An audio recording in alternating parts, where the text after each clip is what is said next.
Welcome into the Mariners Radio Network. We're on the road for the second of a back-to-back road trip, and we've made it to Red Wilson Field in Yarmouth, Dennis. Alongside Gino Antamarino, our producer Dave Roberts, I'm Luke Brenneman. We'll be with you the entire afternoon.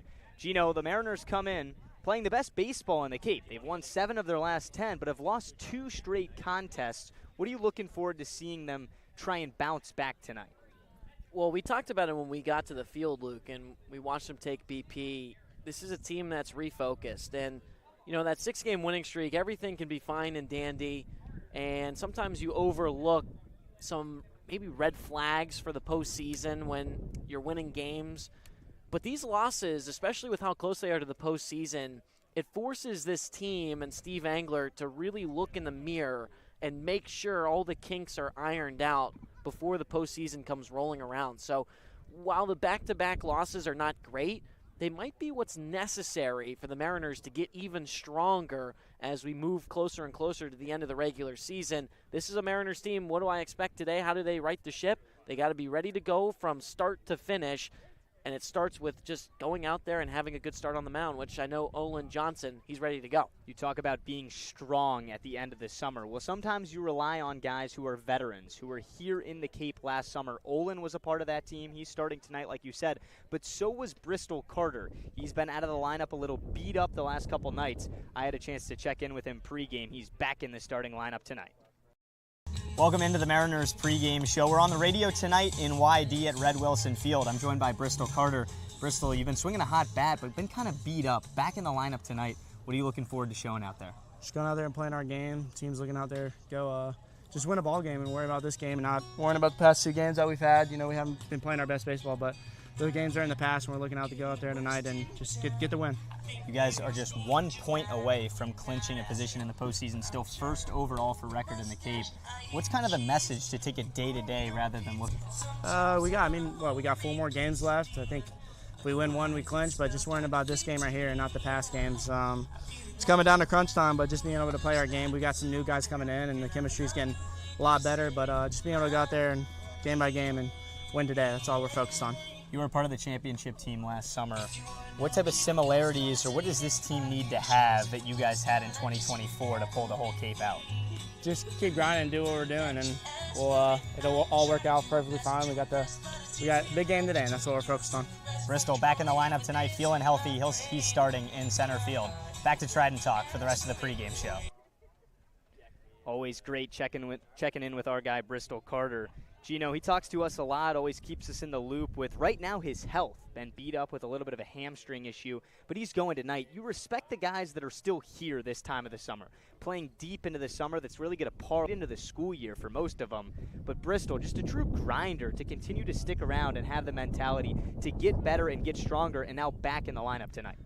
You hit the nail on the head, Luke, and you did it again earlier this evening or this afternoon, I could say, when you talked about this is the part of the summer where you need to have some of your returners step up and really become those leaders. You look at Aiden Robbins, you look at Bristol Carter, 2 guys that can really cement themselves as leaders on and on. So I love what Bristol Carter's doing. He's fighting through the adversity, he's fighting through the pain, but you're right, there's some guys that they get a little bit of aches and pains, and it's like, okay, I want to call it a summer. Bristol Carter, he's been playing ball of his career the last several weeks he's been in. You're right. Excited to see him tonight. He's hitting 9th and playing center field. To continue the Mariners Radio Network pregame show, we send it over to Trident Talk. We'll be back with first pitch and starting lineups. Windy one tonight in YD. We've made it to Red Wilson Field. Welcome into Trident Talk. That's Gino Antamarino. I'm Luke Brenneman. Gino, the Mariners still the top team right now for record in the Cape Cod Baseball League, but they've lost back-to-back games. What did you see last night in Katuitt?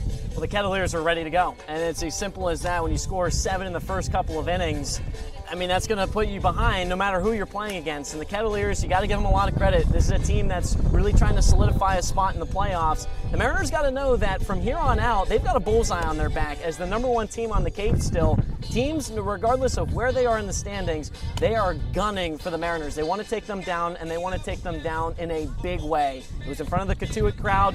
They were fired up. Harwich's got to be ready to go here today against YD and the Red Sox fans here at Red Wilson Field. So YD, this is a team that this entire summer has been very consistent, atop the standings in the entire East Division, been over 500 all summer, but Harwich has gotten their number.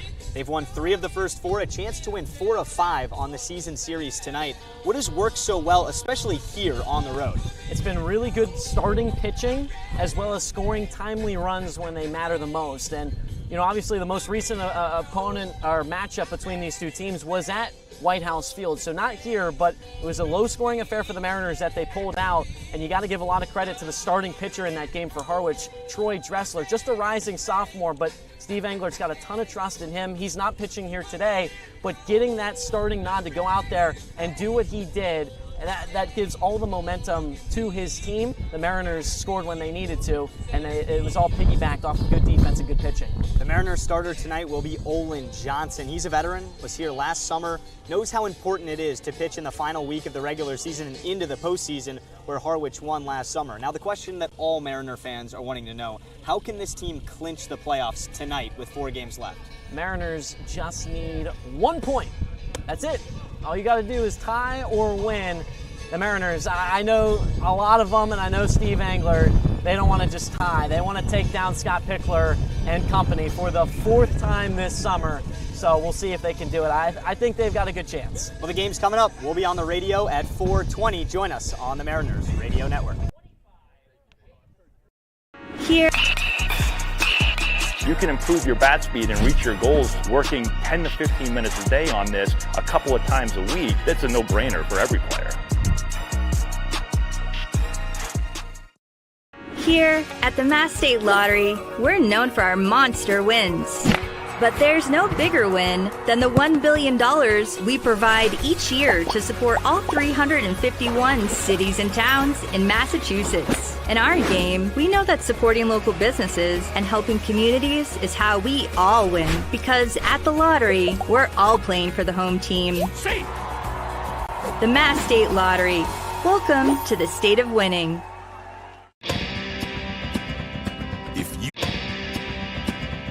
If you need to dig, lift, move, grade, clear, or cut, pump, weld, clean, light, and just about anything else, dial up the rental source for the newest and the most reliable equipment in New England. Staffed with equipment and construction experts, Milton Rents, your local source.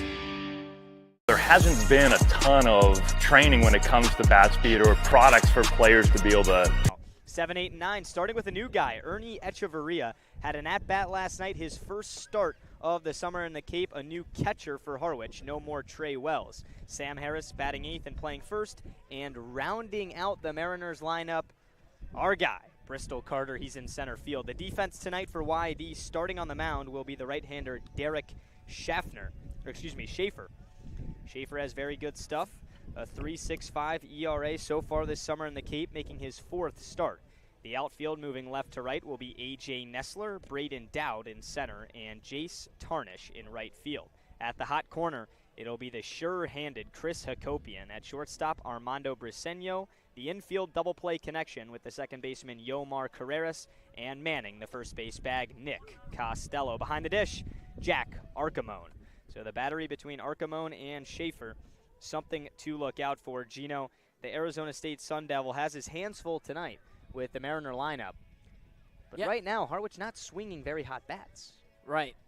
But this is a team that can get hot at any second. I mean, Aiden Robbins had himself another great day yesterday. 2 doubles, 2 RBIs. I mean, he just had himself another spectacular ball game. He's batting 3rd today, as you mentioned. So this Mariner bats can really get hot whenever they choose to. Schaefer takes off his hat, retucks in his shirt.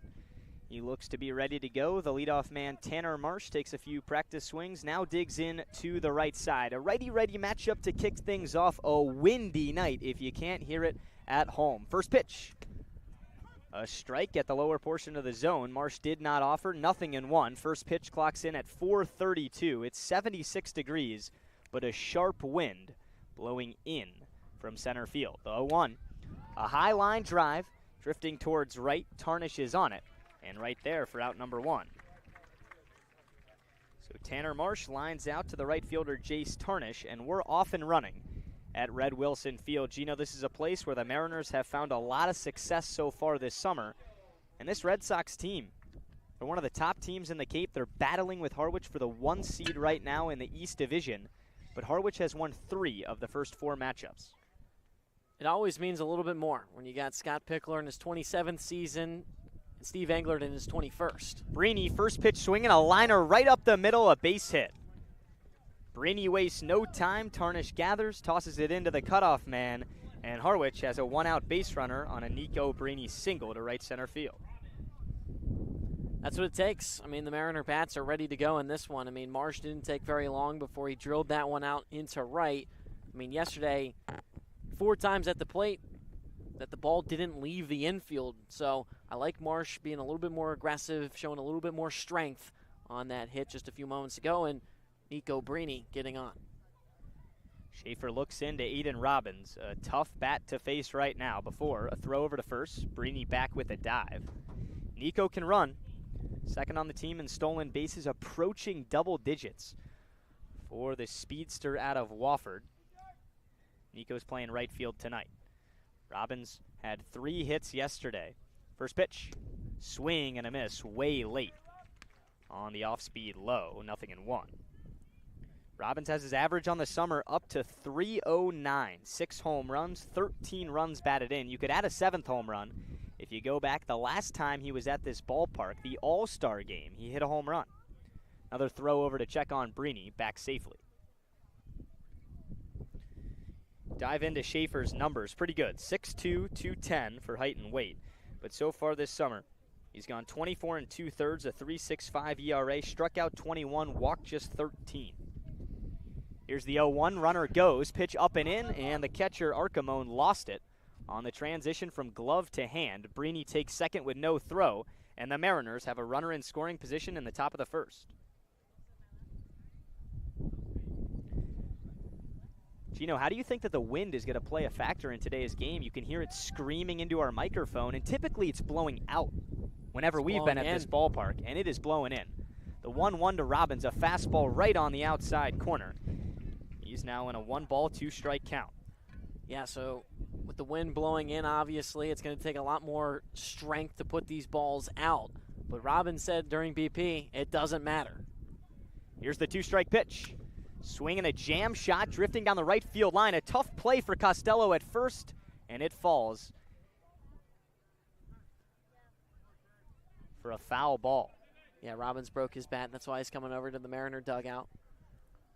Robbins breaks his bat for the 2nd time this summer. There was a little bit of a superstition between, I think, just you and him, talking about his first bat delivering him an excellent start to the summer.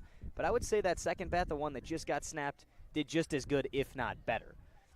We talked to A-Rob in warm-ups. He's thrown on some pine tar, some sticky stuff to the base of his bat.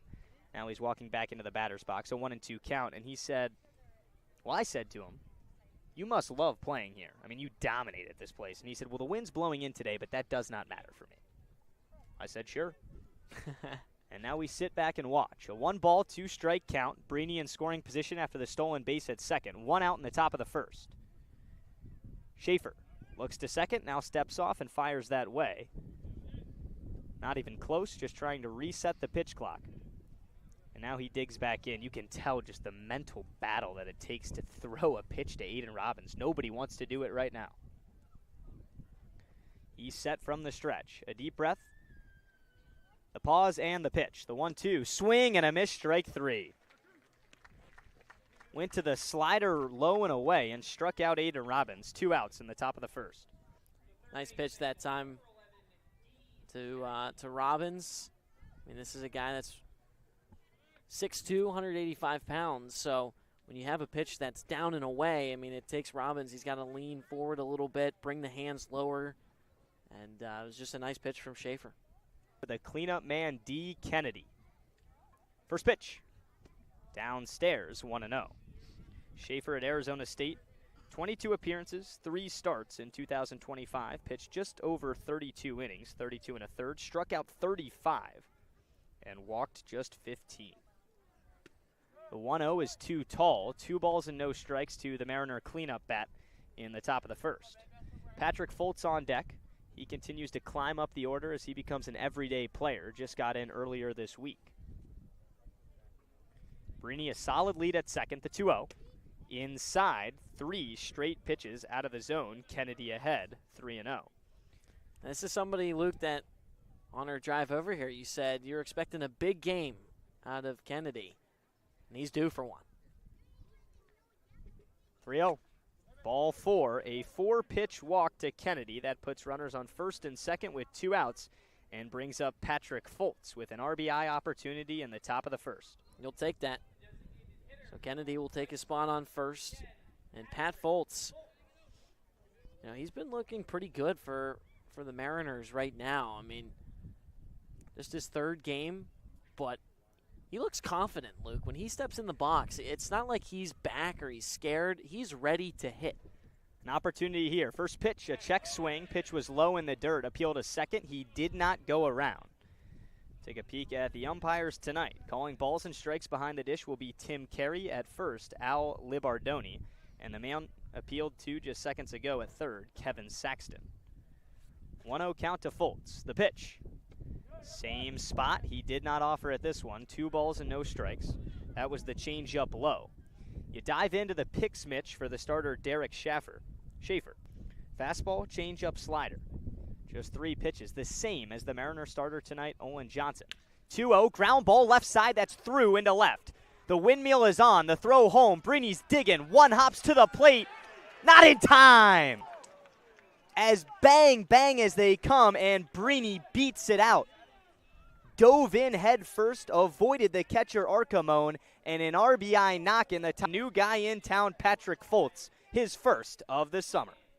I love that. I love that grit, Luke. So many reasons why. I mean, Brini's rounding third. He's coming to the plate, and his approach to the dish was something special because he saw the throw come in, and he took a little bit of a wider route and then slid closest to the mound. So it kind of threw off Arcamone to apply the tag, so he slides in safe, and the Mariner dugout is pumped up. I mean, Steve Englert is yelling out, dig, dig, dig, and he gets there, and this team is ready to go. You love to see it. And Pat Foltz, I mean, man, oh man, welcome to Harwich. His 3rd hit in just 7 at-bats now. That brings up Jake Coonan, first and second, 2 outs. Mariners up by 1. Spits on a slider downstairs. Coonan ahead 1-0. Jake has been swinging a hot bat as of late, and it started with his approach. He's taken a lot more pitches. He's had a better eye, and he's ahead here. Here's the 1-0. Fouled straight back. The count's even at 1 ball and 1 strike. Go back to that Foltz hit. Coming into his own, still so early. We don't even know everything that he can bring. He said he can play everywhere, so we know he's a defender. But picking up right where he left off in that college season at Wright State. The 1-1. Chopped straight into the ground on the third base line. A tough play. The catcher Arcamone picks it up, throws to first, and he guns down Coonan. So after 2 hits and a walk, the RBI from Patrick Foltz, and the Mariners strike first in the top of the first. It's 1-0. We head to the home half on the Mariners Radio Network. When you need to dig, lift, move, cut, or just about anything else, then dial up the Rental Source staffed with equipment and construction experts. They'll help you get the right machine for the job and make sure it's delivered when and where you need it.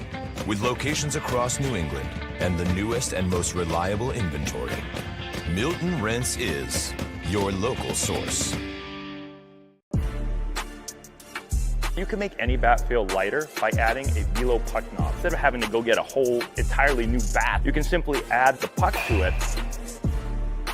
Players can use this with any bat. It's basically going to shift the weight of the bat a little bit more towards the hands. Players are able to hit the ball a lot harder just by simply adding the puck on.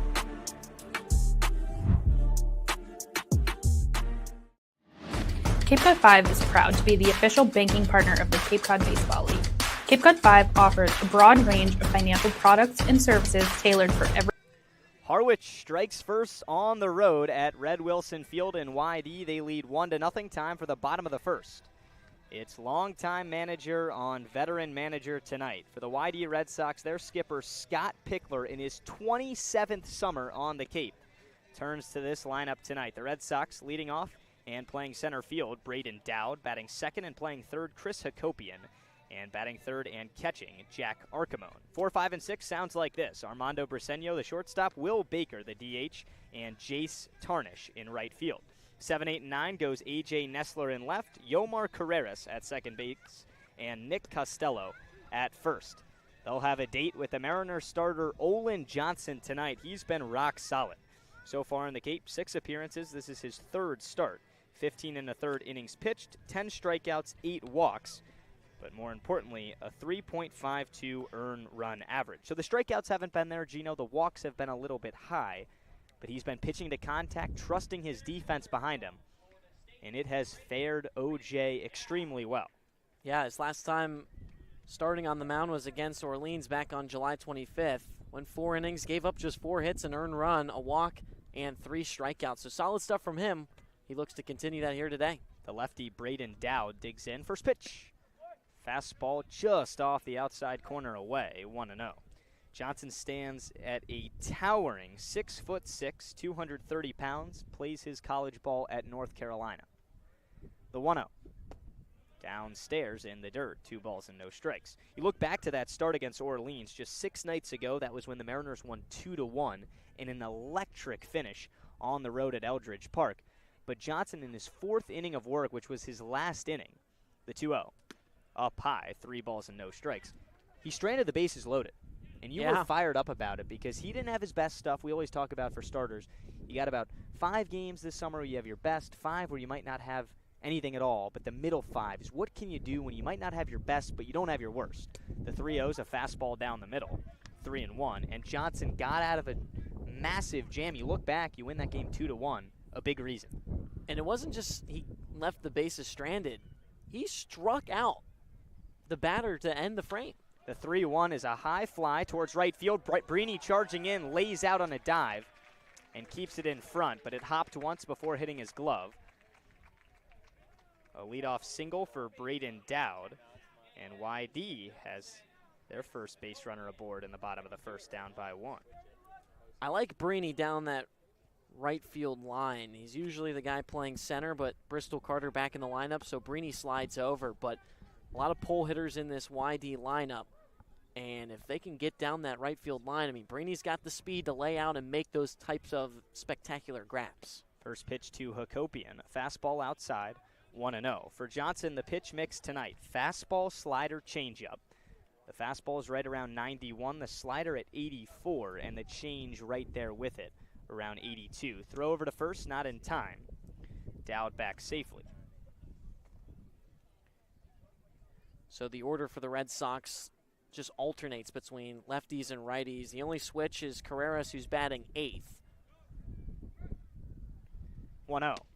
Right down Broadway with 91. The count's even at 1 ball and 1 strike. The runner at first, Braden Dowd, has 7 stolen bases on the summer.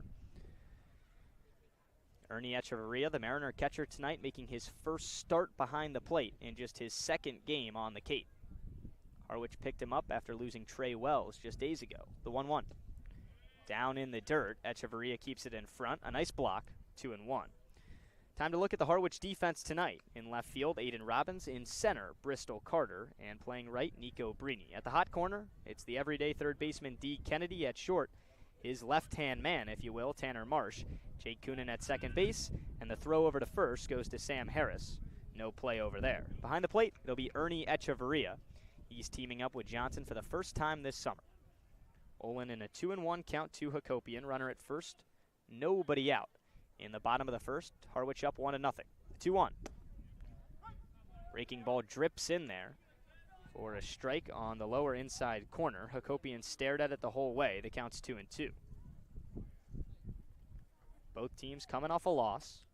Mariners lost 8-3 at Catuit last night. Throw over to first, not in time. Dowd back with a dive. And the Red Sox lost 2-1 on a walk-off Elijah Iquez home run in Orleans. The Firebirds are coming right now. They are on fire, you can say. 2-2.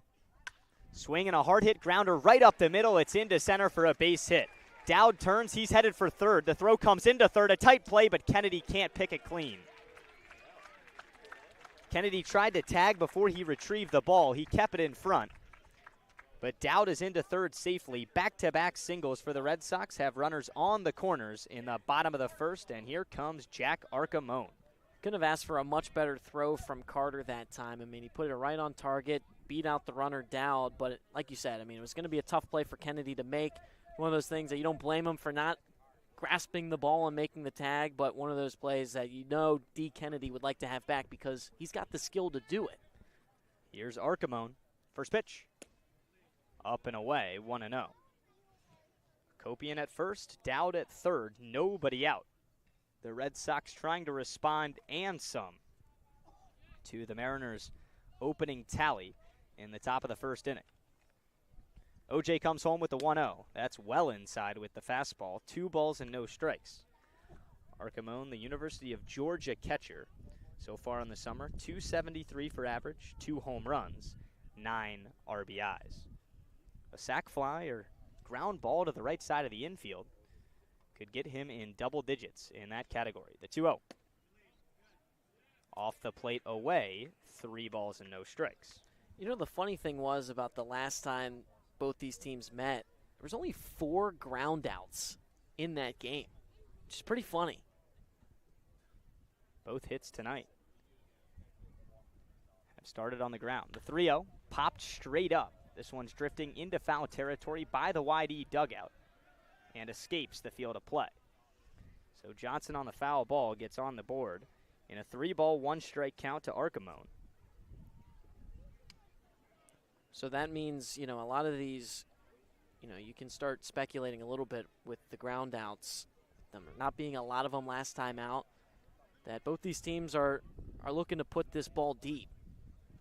The wind blowing in tonight at the short porch in Red Wilson Field. The 3-1, another weak foul down the left field line. The wind shoves this one way out of play.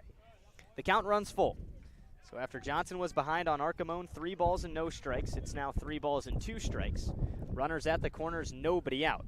Armando Briseño on deck. Johnson just trying to record an out and settle into this ball game. Such a windy afternoon here in Yarmouth Dennis. The pause and the payoff pitch. Liner right at the second baseman, Coonan. Throw to first, a close one trying to double up Hakopian, not in time. But right place, right time, Coonan snags it out of the air, and an important out number 1. Nice shot from Coonan to be ready. Coonan has alternated from right field and then down to second base this entire summer. A big out number 1, the double play ball could end the inning. And here's Armando Briseño. D. Kennedy playing a little bit in to the right-handed hitter at third base. First pitch. Liner right at right field at 1 hops in front of Brini, and that'll score a run. An RBI knock from Armando Briseño, and this game's tied at 1 apiece in the bottom of the first. Hakopian moves from first to second. Briseño is aboard, and the Red Sox, a set of hits in the home half of the first, and they're right back in a tie game. So back-to-back games where you give up some runs in the first inning. Now, obviously, it's just 1 here today, and you know, the Mariners would like to stop it whenever they can, but you know, it might be towards the end of this summer, Luke, that it comes down to the Mariner bats might just have to win them some games. Johnson hoping to strand the runners on first and second. Here's Will Baker. First pitch, right down the middle. That's the changeup at 83, 0-1. You know, the way the Mariners win games, as we talked about it time and time again, pitching, which leads to offense. But you got to be a little bit more dynamic than that in the postseason. Sometimes you're not going to get a good start. The 0-1. Liner towards right. Brini has a beat on it. He's there. Out number 2. It's an important out for Harwich, Gino, but it feels like every single ball, and you look at the score sheet and go back in your head. The single from Dowd, a line drive. The single from Hakopian, a line drive. The line out to second for the first out of the inning, a line drive. And after the Briseño RBI hit, Will Baker lines out to right field. So loud contact and hard hit balls coming off of Olin Johnson early in the bottom of the first. Now 2 outs, runners still at first and second in a 1-1 game in YD. First pitch to Jace Tarnish. A strike on the outside corner, 0-1. Johnson is a guy who pitches to contact. He's gone over 15 innings in the Cape, only struck out 10. The 0-1. That's down and away, 1 ball and 1 strike. The biggest thing about Johnson is with his tall frame, you'd like to see him deliver a little bit more oomph on the fastball. 1-1. Slow roller towards third. Kennedy waits on it, fields it, throw to first a little bit low, but Harris handles it for the 3rd out of the inning. After giving up 3 hits, the Red Sox scored just 1, and we're all square at 1 apiece. After the first inning, we head to inning number 2 on the Mariners Radio Network. Cape Cod 5 is proud to be the official banking partner of the Cape Cod Baseball League. Cape Cod 5 offers a broad range of financial products and services tailored for every stage in your financial journey. Reach out to us. We're here to help. At Cape Cod Healthcare, we're committed to excellence and compassion in everything we do, like helping people maintain their active lifestyles. Our innovative orthopedic program combines advanced techniques and leading-edge technology with highly specialized teams, including our nationally recognized Center of Excellence for Joint Replacement. Our focus is getting you back to doing the things you love, in the place you love. The Center of Excellence and the quality of care that we can deliver makes all the difference to the patients. They understand that they can get the best care right here on Cape Cod. Here at the Mass State Lottery, we know there's no bigger win than the $1 billion we provide each year to support all 351 cities and towns in Massachusetts. Now that's how we all win. The Mass State Lottery. Welcome to the state of winning. Here at the Mass State Lottery, we're known for our monster wins. But there's no bigger win than the $1 billion we provide each year to support all 351 cities and towns in Massachusetts. In our game, we know that supporting local businesses and helping communities is how we all win. Because at the lottery, we're all playing for the home team. We're off and running in YD, 1-1 the count after the opening frame. Alongside Gino Antamarino, I'm Luke Brenneman on the Mariners Radio Network. Harwich scored in the top half of the year, 3 hits of their own. They only plated 1, and it's 7, 8, and 9 due up for the Mariners to start the second. That's Echeverria, Sam Harris, and Bristol Carter. Ernie Echeverria digs in for the first time as a starter this summer. Got an at-bat last night in the later innings of a blowout against Catuit. Arrived yesterday in the morning and is now a Harwich Mariner. First pitch. Fastball right at the knees, called strike 1. You gotta love summer ball, right, Luke? I mean, Echeverria comes in with a few hours of sleep, and Steve Engler throws him into the fire. Echeverria, catcher out of Penn, the Ivy League school. The 0-1. He thought about it, but the pitch bounced in the dirt. Echeverria stayed away, 1 ball and 1 strike. The starter, Derek Schaefer, back out there for inning number 2, got knocked around a little bit in the first. Gave up 2 singles, a walk to Kennedy.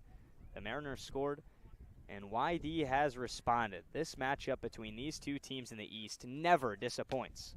1-1, a fastball just a little bit downstairs. 2 balls and 1 strike. Never disappoint, but the outcomes, if you're a Red Sox fan, certainly do. Well, this is the Mariners Radio Network, and for Harwich, they've won 3 of 4 this summer, trying to win 4 of 5 on the summer tonight. The 3-1, line drive foul down the left field line. Look out. Cameraman over there diving out of the way. A true athlete. Who would have thought the media guys can't be athletes? Well, I think when life or death is on the line, maybe you... Everybody's an athlete. 2-2 to the leadoff man in the top of the second. Schaefer comes home. Pitch in the dirt. Echeverria making this an at-bat. The count runs full. Sam Harris on deck. Something about this ballpark, Gino. The Mariners, when you look at their average as a team, 233 on the summer. That's 8th in the Cape. The payoff pitch. Bounced foul. Ernie staying alive. A little bit early on the off-speed there. But they don't hit very well for average, but it seems like they string together hits right here at Red Wilson Field, especially in the early innings. You're right. And that's the way they win. Another payoff. That's downstairs. A fantastic at-bat from Ernie Echeverria. He reaches base for the first time this summer. So if you're Sam Harris and you're going up, Harris is one of the best eyes, or has some of the best eyes on the team, draws some of the most walks. If I'm Harris, I'm going up there and I'm waiting for Schaefer to throw me strikes. And even if he throws a couple, I'm still sitting back waiting for a pitch I love. First pitch to Harris. That's a little bit inside, 1-0. The Mariners skipper, Steve Englert, shouts out to the left-handed hitter standing at 6'5". Let's go, Sam. Make this an at-bat. 1 on, nobody out. Top 2, we're all square at 1 apiece. Schaefer comes home with the 1-0. This one's a high fly ball down the left field line. That's out of play. 1-1. The bottom of the order, though, for Harwich, something we've talked about all summer. It's going to be the difference. You look at the top. All-star after all-star after all-star. Nico Brini playing like a second-half all-star. He already has a hit tonight. But the combination tonight of Echeverria, Harris, and then Bristol Carter on deck, that's what's been bringing the momentum. The 1-1. Ground ball left side. The third baseman, Hakopian, flips to second for 1. The throw to first. In time! The Red Sox double up Harris and the Mariners. And after a leadoff walk, there's quickly 2 outs in the top of the second. This is going to be a difference maker. I would agree with that. But I also think the top 3, the top third, even the top 4, if you will, for this Mariners order can be enough to earn a victory. First pitch to Bristol, spiked right into the ground, in between his legs, 0-1. But Bristol Carter, who's batting 9th, he could easily be higher up in the order. He doesn't want to hear me talking about the top 3, the top 4. He's saying, listen, I can also put bat on ball as well. 2 outs, nobody on. The 0-1 to Carter. Slashed into dead center field. It takes Dowd back to the wall. He's at the track and makes the catch up against the fence. Whether it was the wind or Carter just missing that one, he teed it up pretty good. No wind. There was no wind. And the third out of the inning. I love that. The top of the second. 1-1 the score. We'll be back on the Mariners Radio Network. Offering 0% for 60 months on Cat's new lineup of compact track loaders. That's 0% for machines that have been redesigned from the ground up. 0% for new features and big comfort. Nice cab, heated seat, great machine. 0% for more power and performance. Picked up a big 4,000-pound block like it was nothing. 0% for work tools too. But there's a 0% chance this offer will last. So contact Milton Cat before there's 0 time left. There's a 0 chance that you'll want to miss our 0% for 72 months offer. For a limited time, CAT is offering 0% on the purchase of many new small excavators. That's 0% for better performance, 0% for next generation features. Great machine. It's quite impressive. 0% for work tools too. But there's a 0% chance this offer will last. So contact Milton Cat before there's 0 time left. One source has it all. The pros' go-to rental choice for the newest and most reliable equipment for any job. One source that has a team you can rely on, the people, and a name you trust. Back here in Yarmouth, Dennis, you're listening to the Mariners Radio Network. We welcome you into Red Wilson Field. 1-1 the score between the Mariners and the Red Sox. Gino, the starter for Harwich tonight, Olin Johnson, opened the first inning, gave up 3 hits, 1 run on the Briseño RBI single. But after giving up 7 hits for Harwich in the first inning last night, the starter Chmielewski, not going to say a repeat. 3 is way down from 7, but still getting beat up a little bit early on. Yeah, and, the Mariner defense has to be ready to go. And, it's like I was saying earlier, at this part of the summer, yes, you would like to win a perfect game where it's picture perfect, the defense going really well, the pitching's going really well, but sometimes you got to win in ugly ways, and if it takes the bats, then that's the case. A.J. Nessler digs in from the left side, takes a changeup for strike 1 on the outside corner. But do you see what I mean? There's only been a handful of games this summer where the Mariners have won strictly on offense. 0-1, a fastball on the outside corner, called strike 2. Nobody's saying the Mariners have to win games through their pitching or through their defense. They can win in other ways. And they proved that during that 6-game winning streak at the start of this week. You're right. But we need to see it a little bit more, especially when the pitching's off. The 0-2, check swing, Fastball high, appeal to third. He did not go around. A.J. Nessler stays alive for now, 1-2. That fastball was the fastest pitch of the night from Johnson. 1 ball and 2 strikes. That came in at 92 on the radar gun. Here's the 1-2. That's way downstairs, about 3 feet in front of home plate. The count's 2-2. Johnson definitely has the potential to be a major leaguer one day, but he's going to have to bring that fastball up a little bit. You know, he's got the frame. Tall guy, but, 91, 92, he's got to pick that up a little bit. Standing at 6'6", Johnson is towering on the rubber. The 2-2. Fastball just off the top outside corner away. How did that miss and where did it miss? Tim Carey is the only one that knows. So after getting ahead 0-2 on Nessler, the count's now full. Johnson working with pace. The payoff pitch, fouled straight back.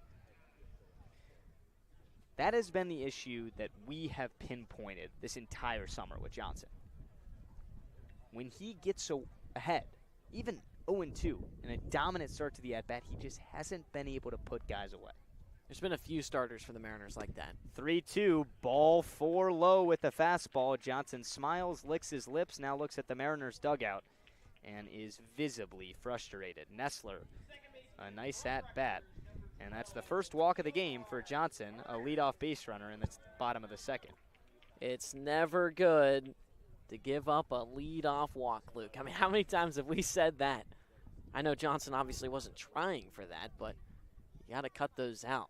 Here's Yomar Carreras. First pitch. Fastball down the dish, 0-1. This is the bottom of the order. Nessler at first was hitting 7th. The switch hitting Carreras is 8. And on deck, the left-hander Nick Costello. Johnson from the stretch, the 0-1. Way outside. That was the curveball, 1-1. Talked to the Mariners pitching coach before the game, Hunter Dilworth. I said, what does Johnson bring to the table with his arsenal and his stuff? He said, fastball, slider, changeup, but the 1-1. Little flare down the left field line. That's a fair ball. It trickles into foul territory on one hop. Aiden Robin fields it clean. And after a leadoff walk, now a base hit from Carreras, and the Red Sox are coming. First and second with nobody out in a 1-1 game. But back to Johnson's arsenal. So he has the fastball, the changeup, and the slider. But he said if you see a pitch come in below 80 miles an hour, that's his slurve. So he combines the slider with a little bit of a curveball variation. That's what we saw on the previous pitch before the Carreras single. First and second, nobody out for the 9th man in the Red Sox lineup, Nick Costello. First pitch, fastball low. Costello showed bunt. He pulled it away in time, 1-0. Johnson gave up back-to-back singles in the first before recording his first out. Now a walk in the single in the second. Still nobody out. The 1-0. Popped him up. Third base side. Drifting into foul territory is Kennedy. He's there. Out number 1. A big out for Harwich and Johnson. A pop out. Costello got under that one, and Kennedy was right there. 1 down. And the lineup turns over to the leadoff man, Braden Dowd, the second time through in the bottom of the second.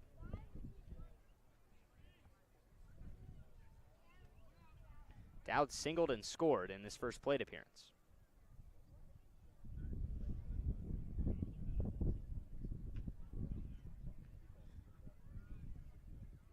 Johnson trying to settle into this ball game. First offering, a little bit low with the changeup, 0-1.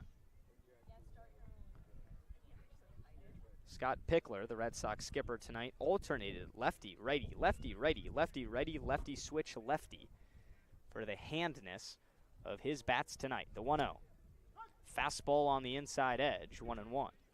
Even though Carreras is a switch, he was batting lefty on that last time at the plate. So the final 3 batters for the Red Sox batting left-handed last time through. 1-1. Fastball up and away. That's the spot that Johnson's now hit 3 times tonight, and he's not getting the call from Tim Carey. He doesn't like it at all.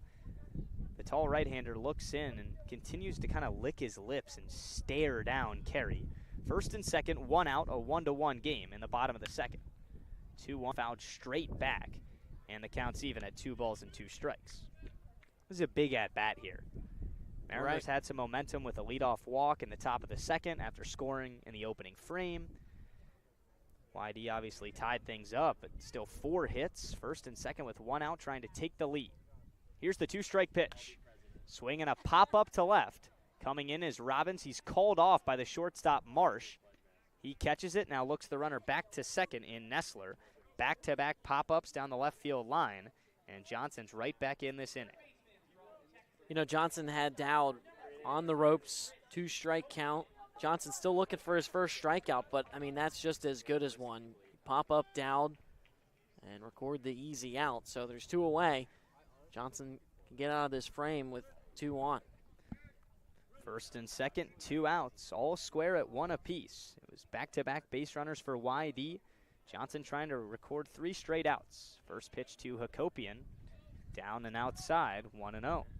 You know, YD's not a team that likes to steal. That time they kind of faked the double steal there. I wonder if Echevarria is ready to go for that. First start as a Mariner catcher. 1-0. Strike down the middle. 1 ball and 1 strike. I wonder if that's the game plan for Pickler and his runners. You know, new catcher, let's test them.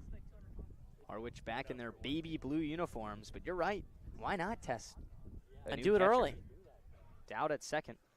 1-1. That's low. 2 balls and 1 strike. YD in their classic Red Sox uniform. The all white, the red trim, the red lettering. Just the Boston look. Classic. 2-1. Slider away. 3 balls and 1 strike to Chris Hakopian. Hakopian recently named last week's Franklin Sports Cape League Player of the Week. He's hitting .264 with 2 bombs and 16 RBIs this summer. 3-1 pitch. In the dirt low, did not challenge Hakopian, and the bases are loaded. That's the second walk of the inning, the second walk of the night from Olin Johnson. You could kind of tell, Gino, he just did not want to go after Hakopian. Yeah, and for good reason. I mean, Hakopian is one of the best hitters on the Cape. And Hunter Dilworth out from the dugout. He's going to talk things over. You know, I imagine the conversation is, all right, there's a force everywhere, bases loaded. You're going up against Jack Archimone, who lined out his last at-bat but got some power on it. Telling Johnson, attack the zone. Get to record a strikeout. He's had a few batters on the ropes, but you know, we talked about it. The biggest issue with Johnson right now is finishing the job. Can he deliver that strikeout pitch? And that's been the biggest question mark so far today. And, you know, if not, it's not the biggest problem, right? We saw a couple of flyouts in this inning and in this game where, you know, it was just as good as a strikeout. But you got to be ready to go. You got to buckle up here for Archimone. You got the bases loaded. Big spot. Archimone, a left-handed hitter. He's catching tonight for YD, 0 for 1. He lined out to Jake Coonan on a hard hit ball in the bottom of the first. The bases are loaded. First pitch, a liner right up the middle for a base hit. That'll score 2 with ease. Carter fields it in center. The throw to third, not in time. Hakopian in there safely. A 2 RBI, 2-out single from Jack Archimone. And here come the Red Sox. It's 3-1 at Red Wilson Field. Got to give credit to Archimone. I mean, first pitch he sees, just laces it right up the middle. And that is, you know, you talk about the battle between a batter and a pitcher, and the majority of the battle is mental. And so for Archimone to dig in and first pitch, I'm slamming this right up the gut, I mean, that says a lot. Brings up Briseño. He's 1 for 1. He had an RBI hit in the first, spits on a fastball low, 1-0. You bring up Archimone swinging at the first pitch. Well, Johnson had walked Hakopian in 5 pitches the batter before. Dilworth goes out there. Got to think it's like, let's throw a strike here, let's get ahead. And OJ threw a strike, but Archimone killed it. The 1-0 is high and tight. 2 balls and no to the cleanup man for YD, Briseño. Talked about Johnson having a nice summer. Just feels like nothing really comes easy. Still without a strikeout so far tonight. The 2-0. Ground ball to short. Marsh charging, gloves it, steps on the second base bag. And that's the final out of the second inning. YD adds 2 more. They're up 3-1. We've played 2 at Red Wilson Field. We'll be back for inning number 3 on the Mariners Radio Network.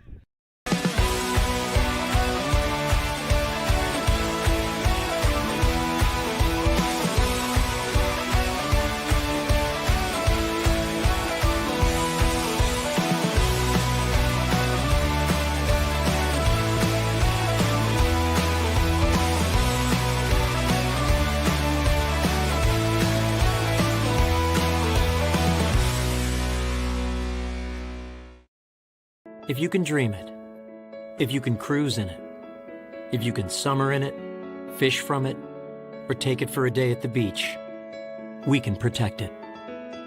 The Baldwin Group, protecting the possible. There hasn't been a ton of training when it comes to bat speed or products for players to be able to train bat speed.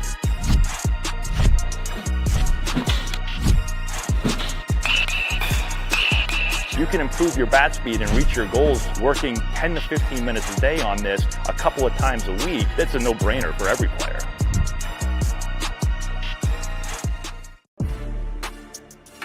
You can make any bat feel lighter by adding a velo puck knob. Instead of having to go get a whole entirely new bat, you can simply add the puck to it. Players can use this with any bat. It's basically going to shift the weight of the bat a little bit more towards the hands. Players are able to hit the ball a lot harder just by simply adding the puck on. We welcome you back to Red Wilson Field alongside Luke Brenneman. I'm Gino Antamarino. Time now for the third after the Mariners gave up 2 in the bottom of the second. They're now down 3-1. But it's top of the order for the Mariners, trying to get back in this ball game. Still plenty of time left to. But if you're Steve Englert, Luke, I'd imagine after a 8-3 loss yesterday against Cotuit, it's strap up because we need to dig in and get ready right away. Righty on righty, first pitch to Marsh. This one's lined shallow left and down for a hit. So right on cue, Luke. Absolutely, Gino. I've liked the Mariners' approach tonight to the starter Derek Schaefer. He throws a lot of strikes, doesn't walk many batters. He's a solid arm out of Arizona State. And you could tell the ambush attack is on. They're swinging at a lot of first pitches. The guy up right now, Nico Brini, did it in his first plate appearance and got a base hit. So what's new? Tanner Marsh has a single in a ball game. Here's Nico Brini. Touches home with his black-collared bat and gets set from the left side. Righty on lefty. First pitch misses low. Derek Schaefer on the mound for YD. The starting pitcher for the Red Sox. 3 hits so far today as well as a run. That run came back in the first. An RBI single from Foltz that brought home Brini. Throw back to first. Marsh is back diving with his right hand. Gino, you brought up in the last inning styles of games that the Mariners need to prove that they can be able to win. Games like this. It's a hot offensive start, a lot of bats, 8 hits combined. 1-0. Low and outside. And this is a perfect position to be in if you want to do that. You're down by 2. It's early. You have the top of the order to start inning number 3, the second time through against the starter Schaefer. You've already hit him up a little bit, and now you got a leadoff man aboard. We'll see if they can get right back into this game and tie things up. The 2-0 to Brini. Hard hit ground ball right up the middle. Carreras lunged out to his right. It gets into the outfield. Marsh hauling for third. He slides. He's in safely. Another hit for Nico Brini. He's 2 for 2 on the day. He's standing on first with Marsh on third. Still no outs, top of the third. We talked about numbers a lot last night and how they never tell the full story of a season, but especially a summer where the sample size is smaller. And Brini hitting .221 for average does not tell you how well he's playing right now, and especially hitting. The defense has been there the entire summer. He's so athletic and so fast, but he's dominant at the plate right now. Brini, his last 15 days, batting right around a 300. So they check on him back at first. Brini back diving. The front side of his uniform covered in dirt after sliding home for the only tally for the Mariners today. First pitch to the righty, Robbins. Thought about a slider down and away. 1-0 the count. When the Mariners were winning games in low-scoring fashion at the start of the summer, they were much more aggressive on the base pass. With runners at the corners here and Bruni at first, I would like to see him run. Bruni with a stolen bag already today, the 1-0. Fastball down the middle for strike one. But I like you talked about, Luke, just a few moments ago, the different ways of winning games. In the Mariners, it's been, if you have a good start on the mound, the Mariners will score a couple and you just hang on. But sometimes you need the bats to win you some games. As they check on Bruni again, he's back diving. And I think that's when it comes down to the playoffs, because the playoffs, the postseason, naturally, you're going to get games where it's a little bit ugly. You're going to have to fight your way out. The 1-1, Bruni takes off for second, and Robbins arcs this one into left, down for a hit. That brings in Marsh from third as he slowly trots in.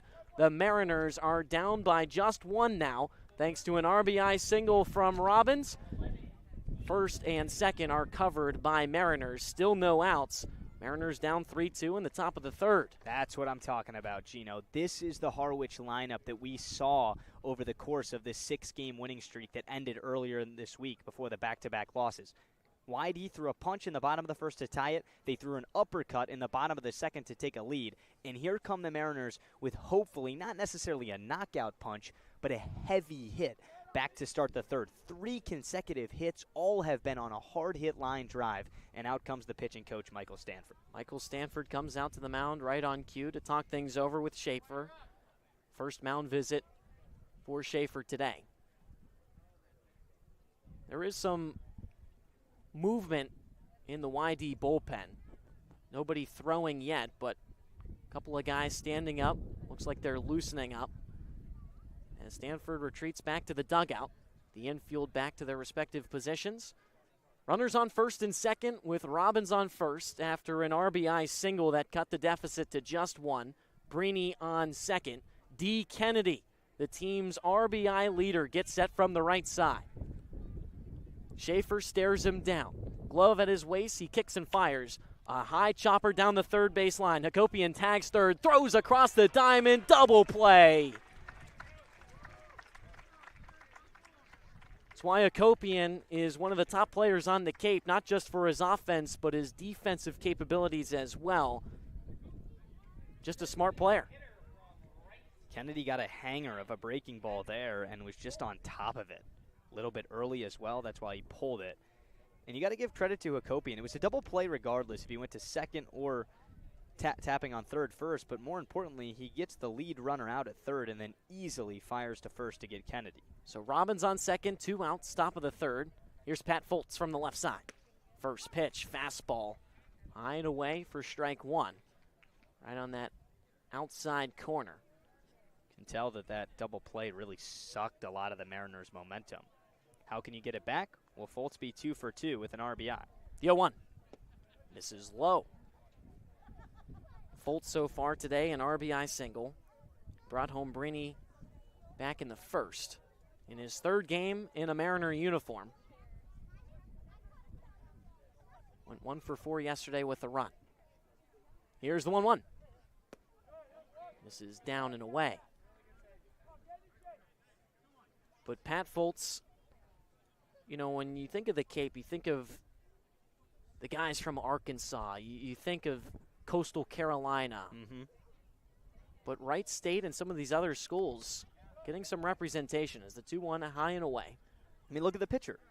Derek Schaefer started as a Tennessee Volunteer, won the national championship, transferred to Arizona State, and now he's in the Cape. That's a true Cape arm. He's had potential his entire life pretty much if you're going to commit to Tennessee as a pitcher. That's the beauty of this league. As the 3-1, Robbins takes off for third. A strike outside, no throw. As Robbins into third standing. Hakopian didn't even cover. So the count is now full with Robbins on third. 2 outs. Fultz buckled up here from the left side. Schaefer, the long set, kicks and fires, payoff pitch, misses low, ball 4.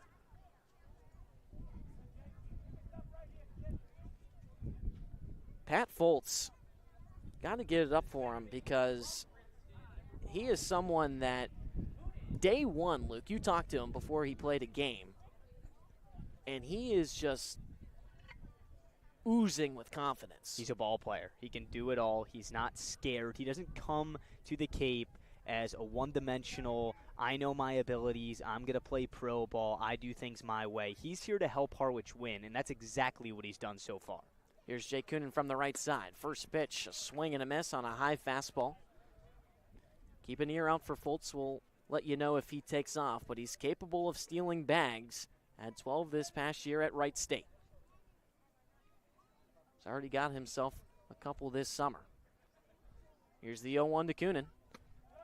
This time Coonan holds back on a high fastball. Gino, it's early, but this is a big at-bat.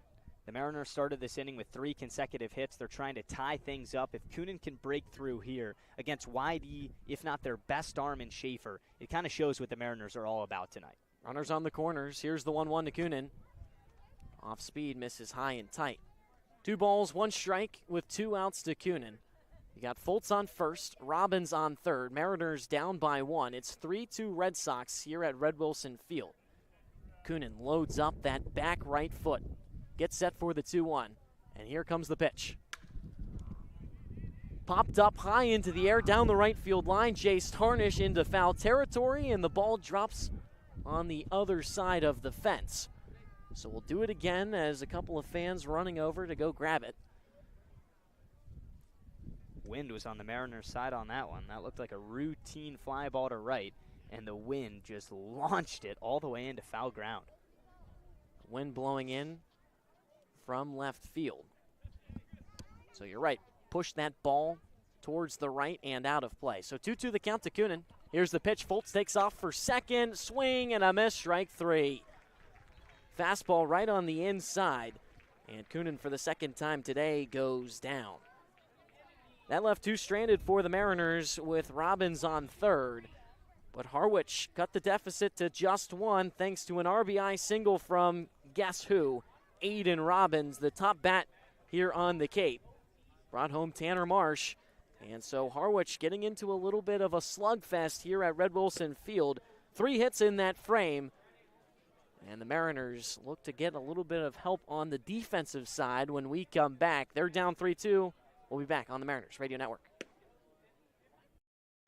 Cape Cod 5 is proud to be the official banking partner of the Cape Cod Baseball League. Cape Cod 5 offers a broad range of financial products and services tailored for every stage in your financial journey. Reach out to us. We're here to help. Here at the Mass State Lottery, we're known for our monster wins.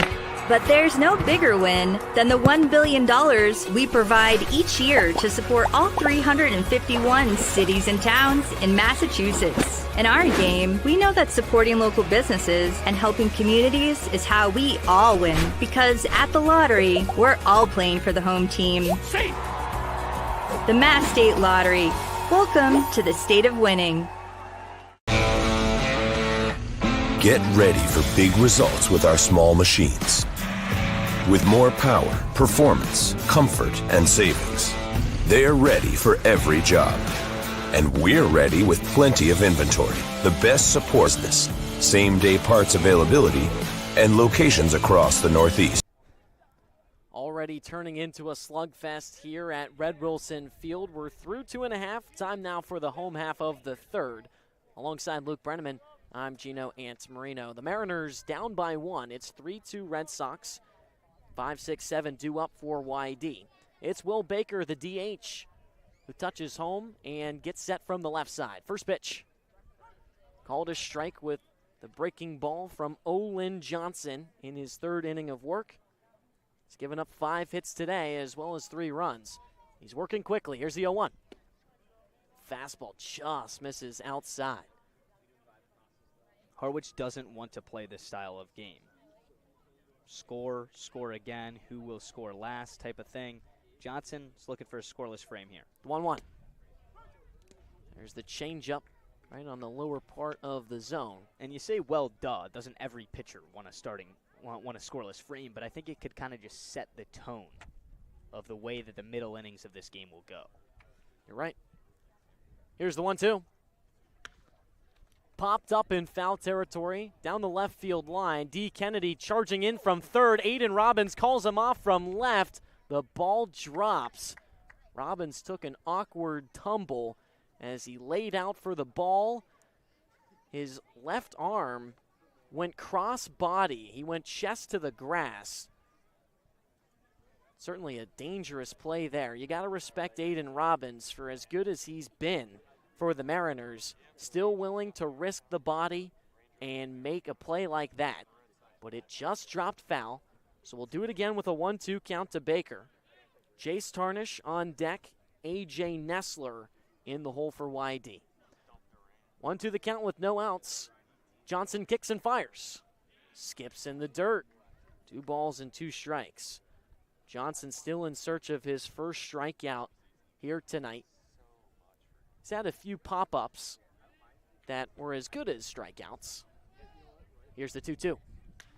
This one a hard hit liner right over the head of the 6'5" first baseman Harris, and down for extra bases as Nico Brini over in foul territory scoops it up. Baker slides into second as the throw came several seconds after Baker touched second with his right foot. There's no other way to say it. Olin Johnson's just getting beat up right now, Gino. 6 hits, you said it. He hasn't struck anyone out. He's walked a pair.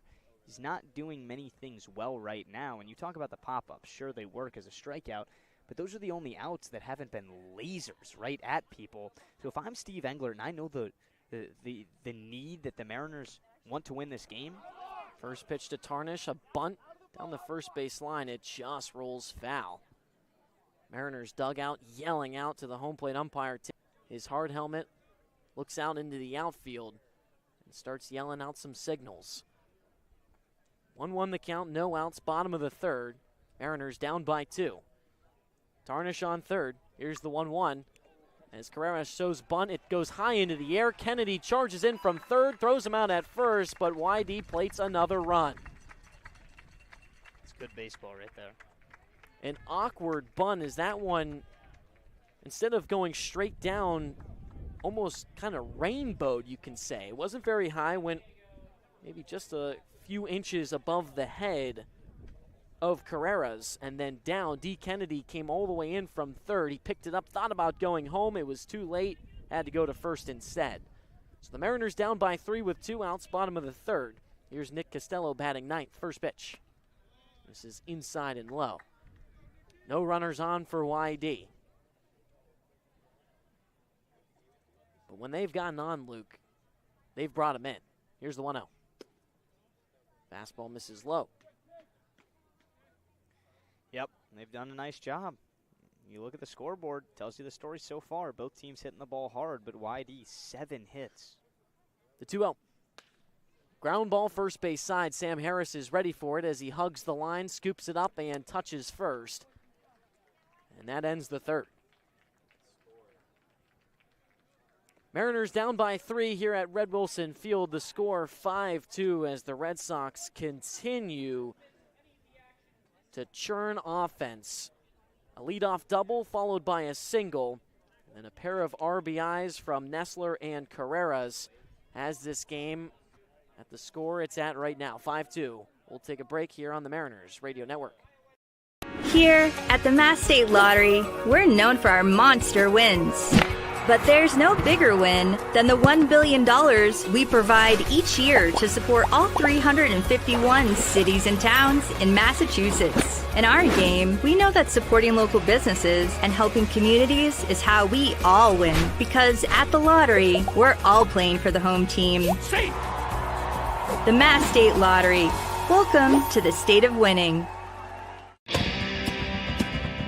If you need to dig, lift, move, grade, clear, or cut, pump, weld, clean, light, and just about anything else, dial up the rental source for the newest and the most reliable equipment in New England. Staffed with equipment and construction experts, Milton Rents, your local source.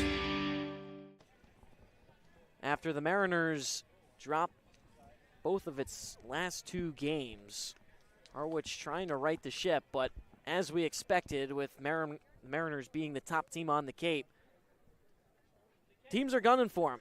their opponents are not making it easy, and YD has done just here in the early stages of this game. The Red Sox up 5-2 over the Mariners. Video Network alongside Luke Brenneman. I'm Gino Antamarino. Top of the fourth, Ernie Echeverria digs in from the right side. First pitch.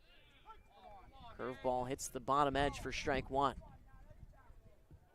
Echeverria in his first start as a Mariner. As the home plate umpire, Tim Carey, comes over to the Mariner dugout, tells him to stop. Harwich has been barking all day long, trying to get calls their way. This is the 0-1. Echeverria stares at a pitch down and inside, right at the laces. 1 ball, 1 strike. YD has scored 4 in the last 2 frames. The 1-1. This is low.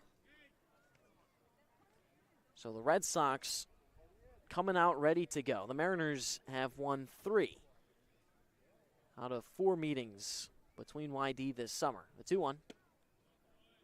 This is outside. So 3 balls, 1 strike. But you know what the Mariners, I don't want to say sliding, but dropped their last 2 games. Top team on the Cape still. You know Scott Pickler and crew are coming. 3-1. Inside at the waist, ball 4. Echeverria, second time today, he's reached off a walk. So he reaches as the leadoff man. And here comes Sam Harris. It's the 4th walk already tonight from Schaefer. The Mariners have 5 hits, but I think you stay a little bit patient now that you're trailing. You make him throw strikes. First pitch to the lefty, Harris. This one's drilled into right center. Braden down on the backtrack, and he makes the catch a few feet in front of the track for the first out. That's what I mean. First pitch swinging, it was a hanging breaking ball, but Harris is hitting below 150 for average this summer. His first time up, he bounced into a double play. Going up against an arm that, in the bottom of the order, especially after a leadoff walk from Echeverria, I would force him to get deep into these at-bats and work outs, because when you're down by 3, you want base runners more than anything else. You're right. Here's Bristol Carter from the right side. First pitch, a fastball upstairs. 1 ball, no strike. Carter batting 9th today, the center fielder. First time he's back in the lineup since July 26, a game against Brewster. Here's the 1-0. Inside at the knees. 2 balls, no strike. Carter, last time at the plate today, a fly out to center that brought Dowd all the way back to the wall. It is windy here at Red Wilson Field. There's a gust blowing in from left center. Had to think that there was no wind. That ball might have left the yard. Here's the 2-0. Check swing on a high heater. Tim Carey, home plate umpire, looks down at the ball, puts both his hands up, calls it a strike, and now hand delivers a new ball to the mound for Derek Schaefer. I don't know if I've ever seen something like that. Definitely Tim Carey had something to privately say to Schaefer, and that's sometimes how the umpires do it.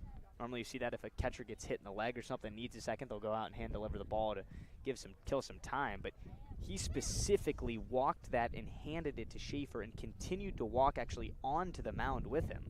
And then he looks at the catcher now, Archimone, and says, "You are right." So maybe it was for the catcher. Just making sure he's all right as we resume play. Here's the 2-1 to Carter. Popped up, foul territory, and out of play down the right field line. I haven't really seen Bristol this locked in at the plate all summer, Gino. We know he was off to a slow start, and he's been in and out. But talking to him in BP, he said he's really hitting the ball hard right now. He said he's seeing it, well, as well. Runner on first, 2-2 the count to Carter with 1 out. Here's the pitch. Fastball inside, right at the belly button of Carter. 3-2 the count. Carter, his last start, that game against Brewster back on July 26, went 3 for 4 with a double, a stolen base, and an RBI. Payoff pitch. Spiked at the plate, foul. Ball careens over towards the Red Sox dugout down the third base side. Big at-bat for Harwich. If Bristol can find his way on and flip the lineup over, a chance to respond with just one out in the top of the fourth. Carter takes a few practice hacks, now lifts it over his right shoulder. Throw back to first. Echevarria back with his right hand first. Ball dealt back to the mound. 3-2 the count to Carter with one out. Carter trying to make something happen here. Here's the pitch. This is low, ball 4. Nice at bat. Bristol Carter, you know he's itching. You know, we talked about it. He's itching to get back in the lineup. And not just back, but to be fully back. Not just every few day. Games here and there, but you're right. A staple in the lineup. And you just think with every at-bat, he's almost treating it like it's his last one. You know, his last game, didn't play the full game. It's a mound visit now as Scott Pickler comes out. It's going to be a new arm for the Red Sox with runners on first and second. But you know Carter's treating every time he's late as his last time. And so for there, he draws the walk. And there's runners on first and second with the Mariners down by 3 in the top of the fourth here at Red Wilson Field. As the new arm warms up for the Red Sox, we'll have his name. And we'll be back on the Mariners Radio Network. When you need to dig, lift, move, cut, or just about anything else, then dial up the rental source staffed with equipment and construction experts. They'll help you get the right machine for the job and make sure it's delivered when and where you need it. With locations across New England and the newest and most reliable inventory, Milton Rents is your local source. You can make any bat feel lighter by adding a velo puck knob. Instead of having to go get a whole entirely new bat, you can simply add the puck to it. Players can use this with any bat. It's basically going to shift the weight of the bat a little bit more towards the hands. Players are able to hit the ball a lot harder just by simply adding the puck on.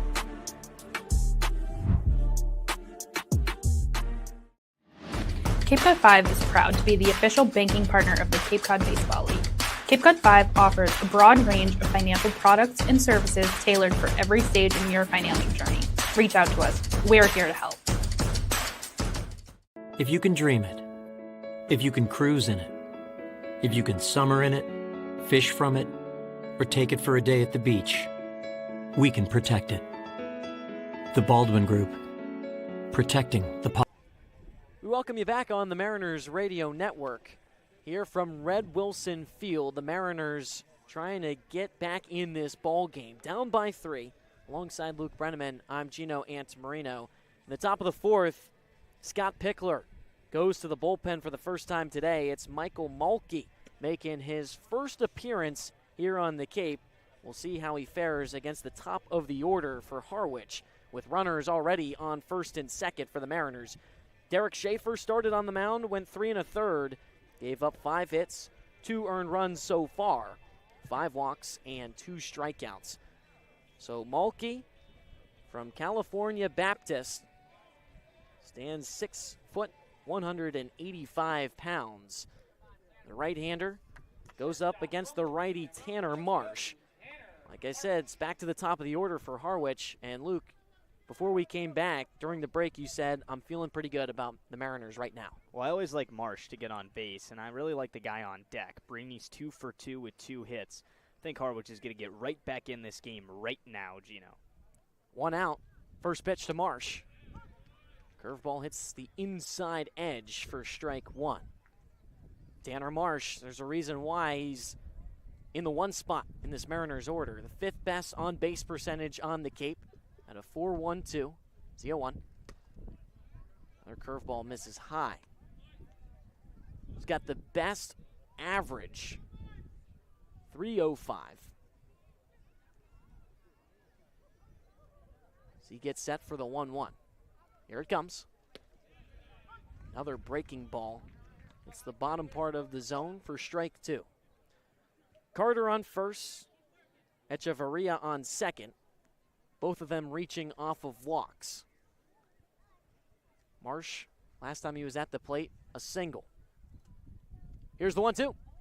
Swing and a miss, strike three. Downstairs curveball. Had Marsh swinging low that time. Had to crouch to try and make contact to stay alive.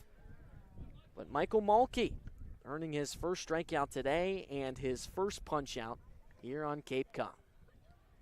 Seeing what Mulkey's all about. A tough spot against the best team for record. He's done well in his first at-bat. Now Brini. Nico Brini 2 for 2 on the day. First pitch. Curveball misses outside. Brini 2 for 2 with both of them being singles. He's got a stolen bag as well as a run. Scored the first run of the day for the Mariners back in the first. He was brought home as the 1-0. Swing and a miss. The throw down to third as both runners advanced. And the tag out to Echeverria. So that will end the frame. As the Mariners, some of them looking around quite confused. As a double steal attempt and a tag out at third. And so the Mariners down by 3. We head to the home half of the fourth right here on the Mariners Radio Network. Cape Cod 5 is proud to be the official banking partner of the Cape Cod Baseball League. Cape Cod 5 offers a broad range of financial products and services tailored for every stage in your financial journey. Reach out to us. We're here to help. At Cape Cod Healthcare, we're committed to excellence and compassion in everything we do, like helping people maintain their active lifestyles. Our innovative orthopedic program combines advanced techniques and leading-edge technology with highly specialized teams, including our nationally recognized Center of Excellence for Joint Replacement. Our focus is getting you back to doing the things you love, in the place you love. The Center of Excellence and the quality of care that we can deliver makes all the difference to the patients. They understand that they can get the best care right here on Cape Cod. Here at the Mass State Lottery, we know there's no bigger win than the $1 billion we provide each year to support all 351 cities and towns in Massachusetts. Now that's how we all win. The Mass State Lottery. Welcome to the state of winning. Here at the Mass State Lottery, we're known for our monster wins. But there's no bigger win than the $1 billion we provide each year to support all 351 cities and towns in Massachusetts. In our game, we know that supporting local businesses and helping communities is how we all win. Because at the lottery, we're all playing for the home team. The Mass State Lottery. Welcome to the state of winning. Cape Cod 5 is proud to be the official banking partner of the Cape Cod Baseball League. Cape Cod 5 offers a broad range of financial products and services tailored for every stage in your financial journey. Reach out to us. We're here to help. At Cape Cod Healthcare, we're committed to excellence and compassion in everything we do, like helping people maintain their active lifestyles. Our innovative orthopedic program combines advanced techniques and We welcome you back on the Mariners Radio Network. Harwich down 5-2 to the YD Red Sox here at Red Wilson Field. With Luke Brenneman, I'm Gino Antamarino. Olin Johnson's day is over. First man out of the bullpen is Scott Doran. The right-hander stares down the leadoff hitter for the Red Sox. Back to the top of the order, it's Braden Dowd from the left side. First pitch, fastball on the outside for ball one. After an ugly loss yesterday to Katuitt, an 8-3 defeat, Luke, for the Mariners, what's it going to take to pull this one out? As the 1-0 comes home, swing and a miss. Well, first of all, I'm a big fan of the pitching change. Johnson did not have his best stuff tonight. And you bring in a guy coming off his best outing in relief all summer. So what's it going to take? It's going to take Doran keeping this team in the game. A couple of zeros on the scoreboard for YD, and then the bat's got to wake up. Here's the 1-1. Curveball hits the outer lower corner for strike one on the outside. But you're right, Doran his last time, that was strike two by the way. Last time on the mound, 3 innings, gave up a hit, no earned runs, no walks, and 5 strikeouts to the Firebirds back on July 25th. And that was to keep the Mariners on top. Carter on the backtrack makes the glove catch right at his ear for the first out. It's a good read off the bat from Carter. A lot of oohs and ahs. That ball was hit hard. He was able to stay patient. You could tell he was relaxed out there. That's easier said than done. This is a guy who hasn't played in the last 5 games for Harwich, and with all kinds of wind affecting any ball flight, even the line drives tonight, that's a big out number 1 for Harwich. Now everybody's thinking the same thing in this first base side dugout, a double play ball. Briseño gets set from the right side. Had an RBI single in the first. First pitch. Hard chopper through the right side for a base hit. Dowd comes rounding past third. There's no throw to the plate, and YD tacks on another one. The Red Sox up 6-2, bottom of the 4th, with runners on first and second still. Coonan was checking on the runner at second base in Dowd, and he was way over towards the second base bag. Didn't take much from Briseño. He just went the other way, slapped one into right. No play at home. So with one away in the bottom of the 4th, YD has yet to go through a half frame without a run being put up on the board. Will Baker, the DH from the left side. First pitch. Curveball in there for strike 1. Baker doubled and scored his last time at the plate. The Red Sox firing on all cylinders. And the Mariners on their heels. Here's the 0-1. This is away. Just not seeing the Mariner arms throw back-to-back strikes. Doran's hitting in the first and then way away. Just not really challenging these hitters. And when they have, give YD credit. The ball's been played into the outfield for base hit after base hit. Here's the 1-1. Both runners take off. Skied into shallow right. Carter loses it again. Brini comes in from right, makes the catch for the second out. Another fly ball where Carter threw up his hands with no idea where it was. Brini did the exact same thing before eventually finding it. Mariner coaching staff is upset about something.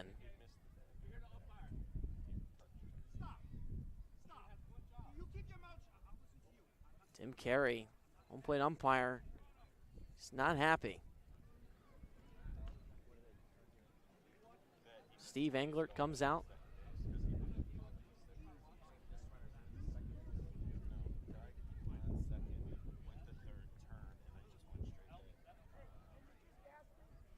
Trying to decipher what's being said. The umpires now will meet. Tim Carey is not happy. He looks over at the Mariner dugout 4 times, shakes his head, and now tells him to shush.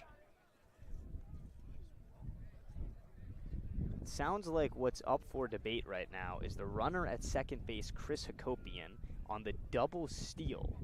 Advanced to third. The ball was skied, so everybody for YD saying back, back, back, back, back, had to go back to second base. But what do you have to do before you get back to second base? You have to touch third, and he's called out. So he didn't touch third.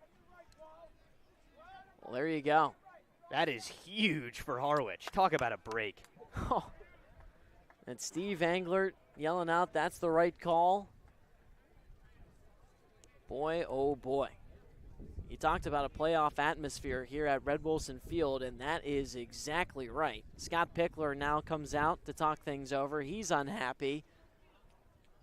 But the Mariners, they get bailed out, but they're still down by 4. They got to get the offense to wake up, and we'll be back on the Mariners Radio Network. Off percent lineup of compact track loaders. That's 0% for machines that have been redesigned from the ground up. 0% for new features and big comfort. Nice cab, heated seat, great machine. 0% for more power and performance. Picked up a big 4,000-pound block like it was nothing. 0% for work tools too. But there's a 0% chance this offer will last. So contact Milton Cat before there's 0 time left. There's a 0 time left. There's a 0 chance that you'll want to miss our 0% for 72 months off. For a limited time, CAT is offering 0% time. CAT is offering 0% on the purchase of many new small excavators. That's 0% for better performance 0% for next generation features. Great machine. It's quite impressive. 0% for work tools too. But there's a 0% chance this offer will last. So contact Milton Cap before there's 0 time left. One source has it all. The pros' go-to rental choice for the newest and most reliable equipment for any job. One source that has a team you can rely on, the people and a name you trust with the tools you need. Welcome back to YD on the Mariners Radio Network. Harwich has work to do on the road. They trail 6-2 to the Red Sox. Time for the top of the 5th at Red Wilson Field. It's 2, 3, and 4 due up for Harwich. That's Breeny, Robbins, and Kennedy. All 3 have reached base tonight. It'll be the second inning of action for the reliever Michael Mulkey. Mulkey did a nice job coming in the 4th. He walked 2, but ended the inning by striking out Tanner Marsh. It was a strike him out, throw him out. The catcher, Archimone, threw out Echeverria at 3rd.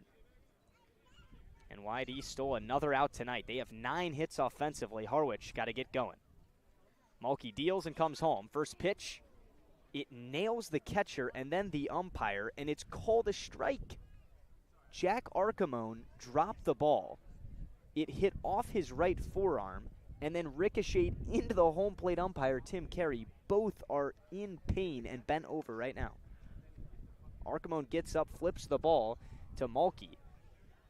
The scoreboard here at Red Wilson is called says it's 1-0. I get, Luke, there's some tension between the Mariner coaching staff and Tim Carey behind the plate, but, I mean, it seems like every time he makes a call, he's looking over at the Mariner dugout. Like,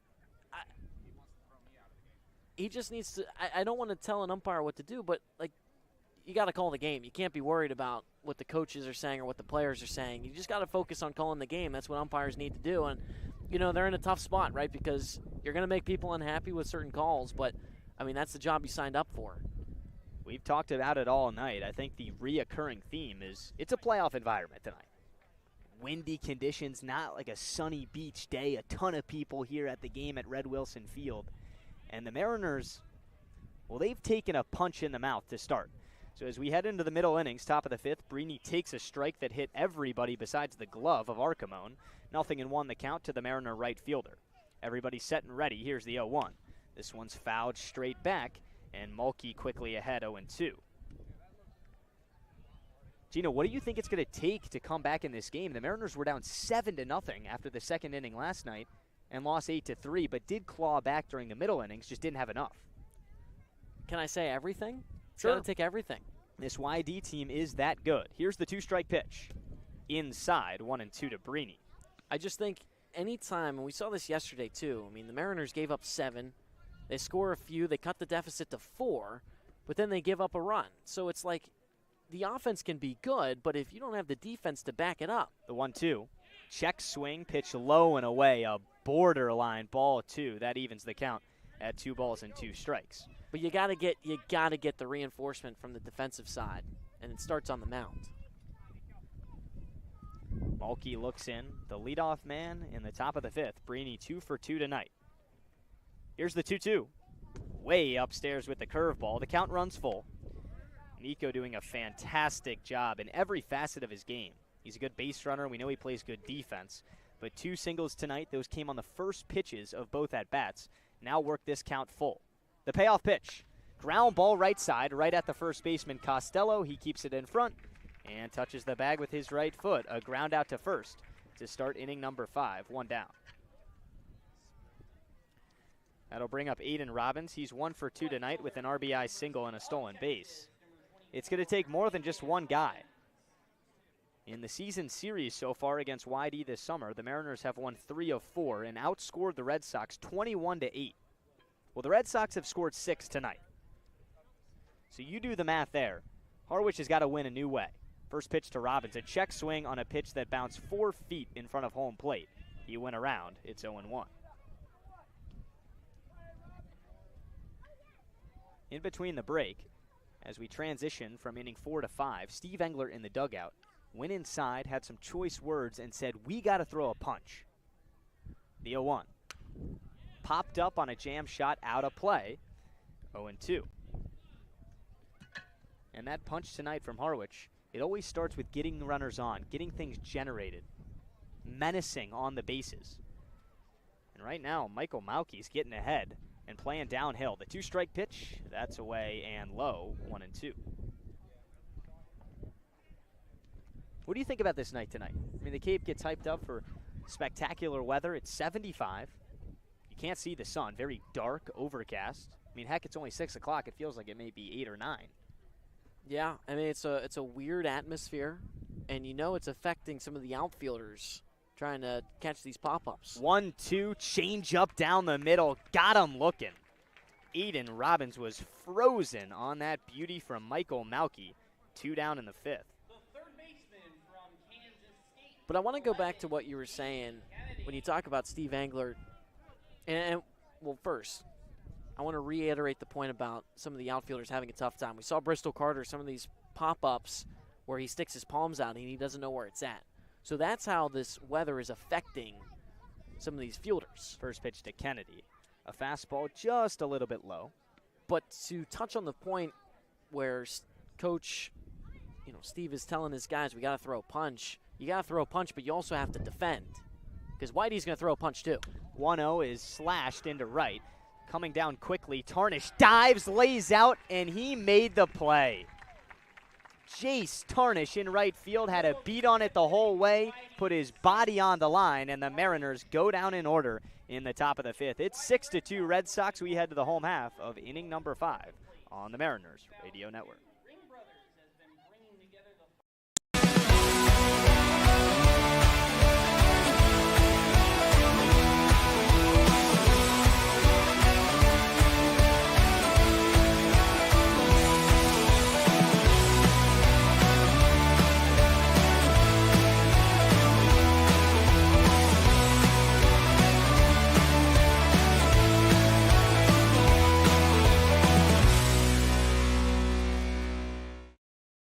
If you can dream it, if you can cruise in it, if you can summer in it, fish from it, or take it for a day at the beach, we can protect it.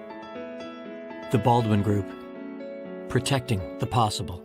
There hasn't been a ton of training when it comes to bat speed or products for players to be able to train bat speed.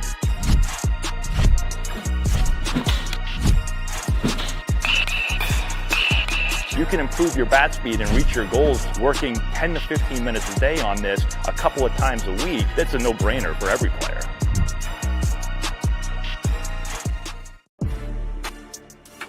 You can make any bat feel lighter by adding a velo puck knob. Instead of having to go get a whole entirely new bat, you can simply add the puck to it. Players can use this with any bat. It's basically going to shift the weight of the bat a little bit more towards the hands. Back here at Red Wilson Field, we welcome you into the Mariners Radio Network. Alongside Gino Antamarino, I'm Luke Brenneman.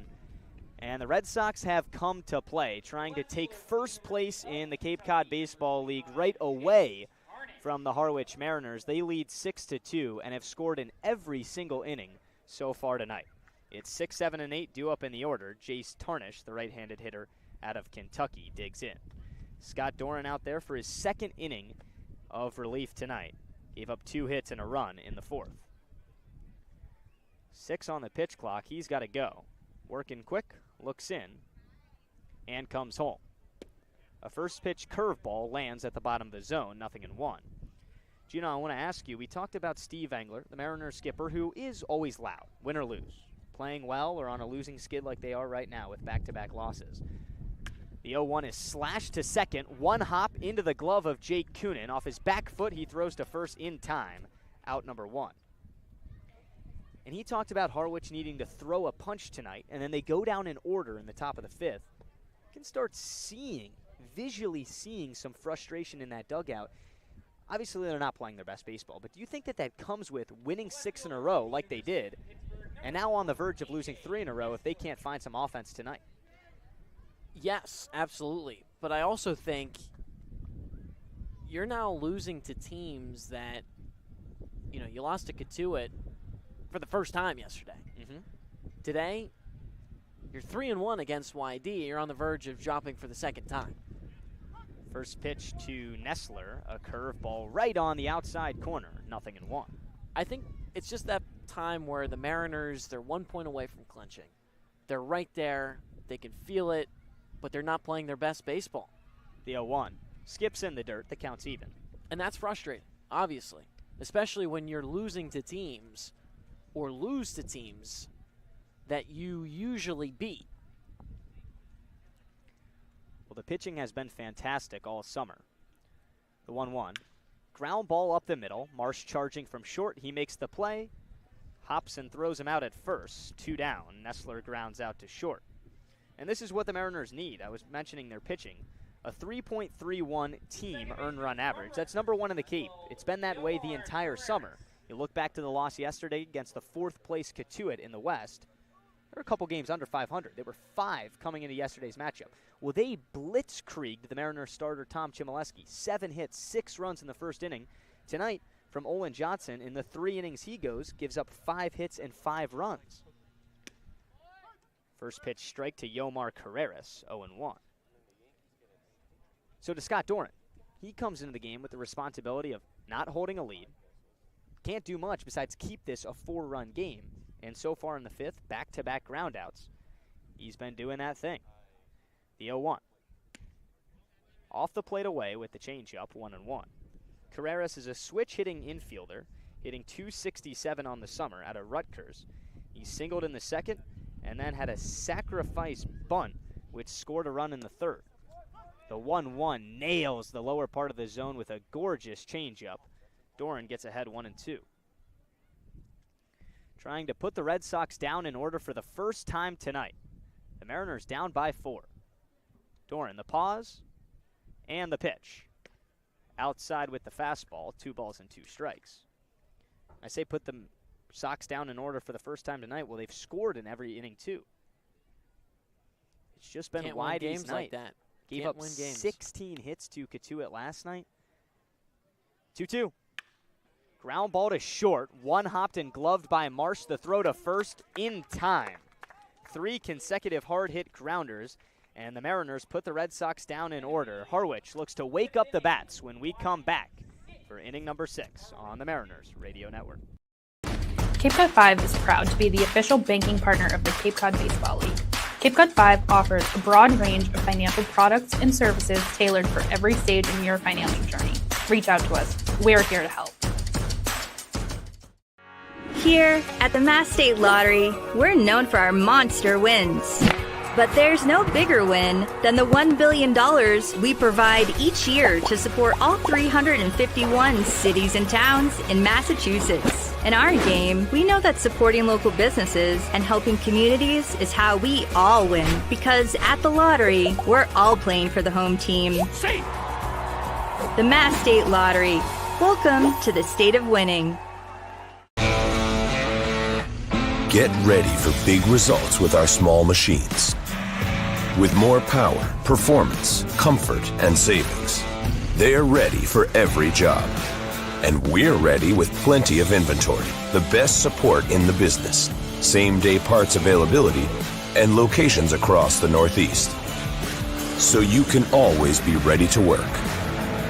Milton Cat, always ready. Harwich looking to respond on the road at Red Wilson Field in Yarmouth Dennis. Alongside Gino Antamarino, I'm Luke Brenneman. It's a 6-2 Red Sox lead. They scored in the first 4 innings, but Scott Doran goes out there in the bottom of the 5th, most recently, and a 1-2-3 inning. So you think hopefully that's a reset. You get off the field pretty quick, and now the Mariners have work to do in the batter's box. It's 5, 6, and 7. That's Foltz, Kunin, and Echeverria. Foltz so far tonight, an RBI single in the first. He walked in the 3rd. Just his 3rd start of the summer as a Mariner, and he's contributed nicely. You're right. I want to go back to Scott Doran, though. He might be one of, if not the best arm coming out of the bullpen, first arm out of the bullpen for the Mariners. Did a fantastic job just 6 nights ago in Orleans. He held a 2-1 Mariner lead for 4 straight innings. First pitch to Foltz. Fastball up and away, 1-0. It's going to take more than just a big hit. Sometimes when the Mariners have been at Red Wilson Field this summer, they have 2 wins here. They've lit up the scoreboard with home runs, but Harwich down by 4. 1-0 is popped up towards left field. Coming in quickly is Nessler. He calls off the shortstop and makes the play with 2 hands. 1 down. So Foltz retired for the first time tonight. And with 1 out and nobody on, it's Jake Coonan's turn. Gino, we talked to Coonan in batting practice, and we said, you're really swinging a hot bat. He's a man of just a few words. And he actually gave credit to Bristol Carter donating him a bat.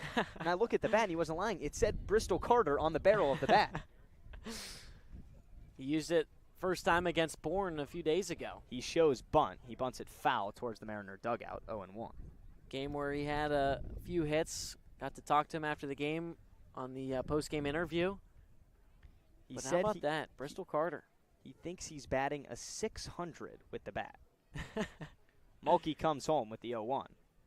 That's low. Coonan checked his swing. Appeal down to first. He did not go. 1-1. A windy, overcast, and now that we're beyond 6 o'clock, I would say an eerie night here in YD. It's like the calm before the storm. You can feel it in the air. But I'm not sure if it's going to rain. It's going to rain later tonight. But tomorrow is supposed to rain all day pretty much. The 1-1. That's up and in. Coonan gets ahead on back-to-back pitches away. 2 balls and 1 strike. You mentioned that. Just Thursday night, expecting some weekend storms on Cape Cod. The weather has been so nice the last 10 days or so. The 2-1. In the dirt low, 3 balls and 1 strike to Coonan. Echeverria on deck. He's reached twice in his first start tonight, 2 walks. Michael Malky out there for his 3rd inning of action in relief. He's yet to give up a hit. The 3-1. Fastball right on the inside corner. The count goes full. Malky's really had it working tonight. And usually YD's going through 6 guys on the mound against the Mariners. Just the 2nd so far tonight. The payoff pitch. Curveball away, and just barely. A nice take from Coonan. He walks with 1 out in the 6th. That's the first walk issued from Mulkey tonight, but actually the 6th time that a Mariner has reached via the base on balls, and it's just the top of the 6th with 1 out. You would think, knowing Harwich's success this summer, come in tonight 5 games over 500, they would be cashing in those runs, but not so far. First pitch to Echeverria, a strike right at the knees, 0-1. Mulkey mixes it up. A lot of fastball, some sliders away from these right-handed hitters. And he has a nice changeup, too. The 0-1. Well, that's the curveball. That misses just a little bit outside, the same spot as Coonan's ball 4 pitch. The count's even at 1-1. Coonan at first, 1 down. The Mariners trail 6-2 in the top of the 6th against YD. Righty on righty. Runner goes from first, the 1-1. Called a strike, throw down to second, goes into center field. It was way into center field, and Braden Dowd cuts it off. Coonan does not advance. Wow. Archimon, you can tell he is not comfortable with throwing out to second. He gave a couple of pumps into his mitt and then just skied it. If I'm Steve Angler, I'm telling the guys, like, hey, you got the green light to take off now. Coonan not used to calling his name stealing bases, but he's now in scoring position. 1-2 count to Echeverria. Mulkey looks at second, now comes home. Fouled straight back, a fastball high. Ernie caught up to it, ripped it straight back. Ernie making his first start as a Mariner catcher tonight. He got in town yesterday in the morning. He hasn't really recorded an at-bat. He walked in the 2nd, walked in the 4th, but ended the inning. He was caught stealing in the 4th. Another 2-strike pitch. Swing and a miss, strike 3. A change-up in the dirt had Echeverria reaching. He tried to pull it back, but he could not in time. 2 outs in the 6th. Talk about Echeverria making his first start, but this is the first appearance from the right-hander Michael Mulkey, and he's doing everything that Scott Pickler could have possibly imagined so far against one of the better teams in the Cape. You're right. That's his 3rd strikeout. First pitch to Harris, skips away in the dirt. Archimon behind the plate tracks it down, 1-0. You know, and Pickler knows that you can't give any sort of daylight to the Mariners because they'll take advantage of it. But to go out there and Mulkey's done an excellent job at limiting the damage. 1-0 to Harris. He's 0 for 2 so far tonight. Coonan at second. Mulkey looks at him, now comes to the plate. Ground ball foul, 1-1. That was 93 on the fastball for Mulkey. He's been right around 90 all night. Seen him up to 91 before this pitch by 2 ticks on the radar gun. Plenty of time left, but 2 outs in the top of the 6th. Harwich down 6-2. You got to think, really need to bring Coonan home here. Yeah. Try and cut into this lead. Him plus a few others would be nice. 1-1. Swing and a miss. A slider running in on the left-handed hitter Harris. He was extremely early on that one. It's 1-2. Harris taps the plate.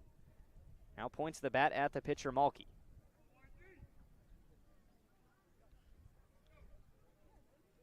Mulkey comes home, the 1-2. Ground ball right side, it's through into center field. The windmill is on, chugging and coming to the plate is Coonan. A massive RBI knock from Harris. And Harwich trying to cut into this lead just a little bit. It's now 6-3 Red Sox. There we go, Sam Harris. Nice job from him. Back on the ropes and just fighting through it. You love to see it. He had an RBI single last time these two teams met just a few days ago, but you know that one's got to feel really good. Absolutely. I say massive more for the sake of Harris. They need his bat, and he just has not been there. But his first hit tonight, it extends the 6th. The Mariners trail by 3, and a chance for Bristol Carter. First offering. Fastball on the inside edge, 0-1.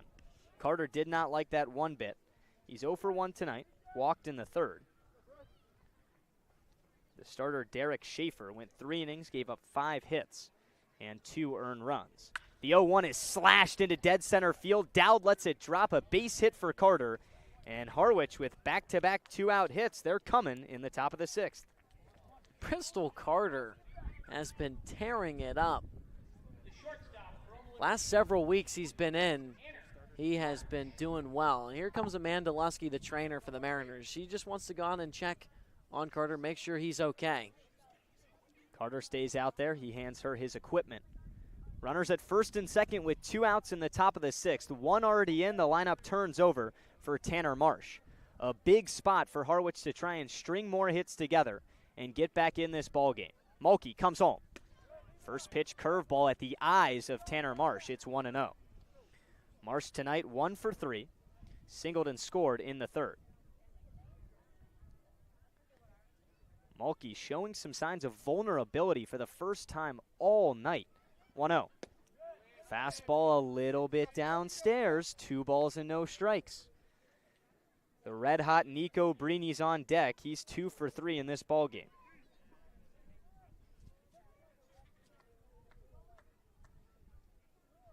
Mulkey working from the stretch. The righty-righty matchup. Here's the 2-0. Swing and a miss at the high fastball. Count moves to 2 balls and 1 strike. These are the rallies we saw from the Mariners over their 6-game winning streak last week.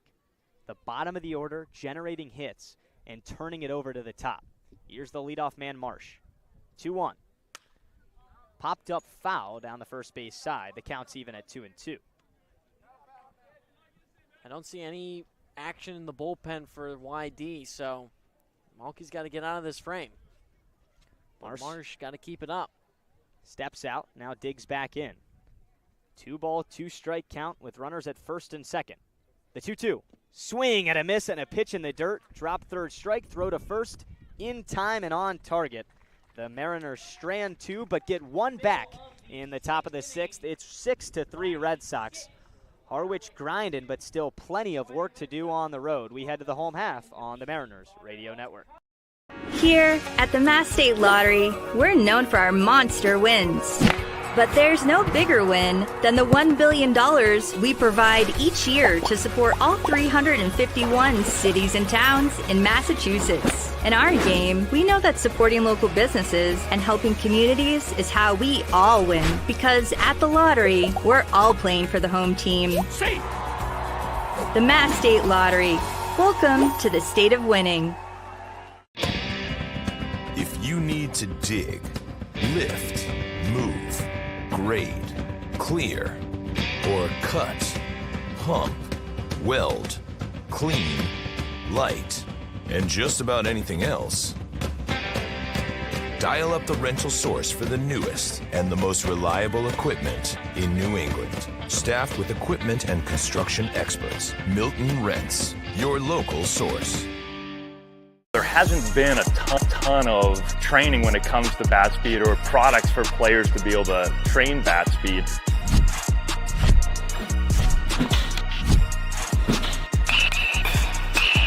You can improve your bat speed and reach your goals working 10 to 15 minutes a day on this a couple of times a week. That's a no-brainer for every player. A dark, windy, eerie night in Yarmouth Dennis at Red Wilson Field. And it's been all Red Sox. 6-3 the score. YD leading Harwich. Time for the bottom of the sixth. 9-1-2 due up for the home Sox. That's Costello, Dowd, and Hakopian. We welcome you into the Mariners Radio Network alongside Gino Antamarino. I'm Luke Brenneman. Our producer Dave Roberts keeping us good company as always right in between us. Scott Doran toes the rubber, looks in, and comes home. First pitch to Costello, a breaking ball on the outside corner, call it a strike, 0-1. Gino, both of these teams come in tonight off losses, but within 2 points. Harwich atop the East standings with 41 points. YD with 39. The 0-1, ground ball up the middle. Coonan there, moving to his right, flips to first. Out number 1. And you start playing the standings game. This is just now 4 games left, counting tonight in the regular season of the Cape League. If Harwich loses to YD, the Red Sox have a chance to completely flip the standings, send Harwich all the way down to 3rd, because Orleans has the tiebreaker in 2nd over the Mariners, and YD could be on top. If you're the Mariners, you're not worried about that. You need 1 point to clinch. That's all you're worried about. Lineup turns over for Braden Dowd. Doran comes home, first offering. Fastball low and away, 1-0. I like that you say that. A lot of people do worry about home field advantage in the playoffs. That's what it gets you as a higher seed. Every series of the 3 rounds of the playoffs is a 3-game series. 1-0. Crushed into right. Coming in is Brini. He catches the liner out of the air. Quickly 2 outs in the 6th. Give credit to Doran. He came in this game in the 4th, gave up 2 hits, walked a batter, eventually led to a run, but since then has now retired 6 consecutive batters. That brings up Hakopian with 2 outs and nobody on. YD up 6-3 at home. I think it's the sunny side up eggs that Doran likes to eat pregame. Talked to him on that interview it was posted days ago. Go check that out. First pitch to Hakopian. Slider outside, 1-0. But I talked to him, and this is a guy that is focused, and it seems like every time he's on the mound, Luke, he just looks more and more confident. He's working from the stretch with nobody on. The 1-0. Curveball breaks right into the zone, 1-1. Talked to Hunter Dilworth after Doran pitched a masterclass of 4 innings, scoreless relief against Orleans 6 nights ago, and he said, Scott Doran has the best curveball in Cape Cod. That was the pitch right there. The count's even at 1-1. Went to the slider. That 2 balls and 1 strike. Hakopian has reached all 3 times tonight. A single in the 1st, a walk in the 2nd, and singled in the 4th. The former Maryland Terrapin has had Harwich's number so far. 2-1. Ground ball to short. Marsh charges. A nice pick with the glove. Sidearm throw. He made that look easy. Back-to-back innings. Doran's gone out there and put the Red Sox down 1-2-3. The Mariners scored 1 in the 6th. They still need 3 more. They're down 6-3 on the road. We headed into the later innings. It'll be Gino Antamarino with you on the Mariners Radio Network. When you need to dig, lift, move, cut, or just about anything else, then dial up the rental source staffed with equipment and construction experts. They'll help you get the right machine for the job and make sure it's delivered when and where you need it. With locations across New England and the newest and most reliable inventory, Milton Rents is your local source. You can make any bat feel lighter by adding a velo puck knob. Instead of having to go get a whole entirely new bat, you can simply add the puck to it. Players can use this with any bat. It's basically going to shift the weight of the bat a little bit more towards the hands. Players are able to hit the ball a lot harder just by simply adding the puck on.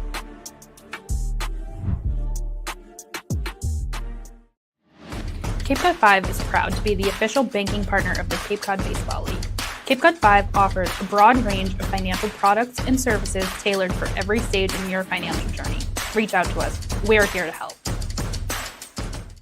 If you can dream it, if you can cruise in it, if you can summer in it, fish from it. The Mariners head into the 7th down by 3 from Red Wilson Field. I'm Gino Antamarino. To my left, Luke Brenneman, and our stellar producer, Dave Roberts. Always keeping us company, always pushing the right buttons, both with the computer and elsewhere. Always pushing my buttons, but we love having them. The Mariners trying to get back in this ball game. Top of the 7th, it's 2-3-4 due up for Harwich. This is that part of the order, Luke, where something can really happen. Nico Brini, Aiden Robbins, D. Kennedy. The Mariners trying to make something out of a 3-run deficit. You know, Gino, I've had a lot of feelings about this team and superstitions. When are they going to go on a streak? When are they not playing their best baseball? First pitch to the lefty, Brini. Sails high and away. Something about Scott Pickler leaving in the reliever Mulkey here for one more inning. It's 2-3-4 for Harwich. If Brini can get on, I really think they're going to get something going and tie this sucker up. The 1-0 to Brini. Popped up foul over the right field line and out of play. So Michael Mulkey, his first appearance on the Cape, just a rising sophomore from California Baptist, a right-hander. Stares down the lefty, Brini. Kicks and fires the 1-1. Misses high, gets out of the glove of Arcamone as he went up to catch it right at the shoulders of Brini. Just hit his mitt and rolled towards the backstop. So 2-1 the count to Brini, leading things off. Mariners down by 3. Akopian, the third baseman, with his toes on the infield grass. The 2-1 sails outside.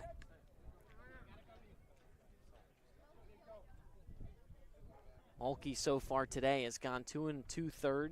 He's given up just 2 hits, an earned run, a walk, and 4 strikeouts. Pretty good stuff. The 3-1. Bopped him up. Foul territory. Third base side. Akopian comes strolling over, tries to make the catch. It drops right between the netting and his body. The netting that separates the lawn chairs and the bleachers from the field. The left fielder from the University of Texas, number 24, Aiden Robbins. I'm not sure if the PA guy is aware that that ball was foul. It was a big at-bat. Faked him out because Aiden Robbins came out to give Nico Brini his bat back. But yes, this is a big play right here. Big moment for Nico Brini. He touches home with his black-collared bat and gets set. Payoff pitch. Ooh, misses inside at the waist. A late call from Carey. He wanted to.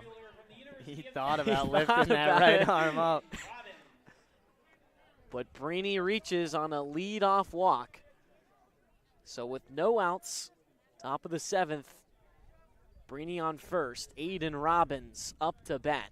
Telling you, Gino, Michael Mulkey, it's just his first appearance of the summer. He's given YD a lot, but I think you're asking just a little too much of him right now.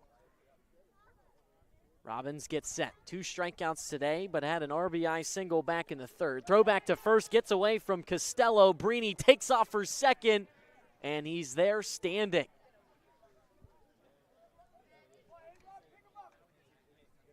Mulkey tried to catch Brini off the bag, but that ball pulled Costello away.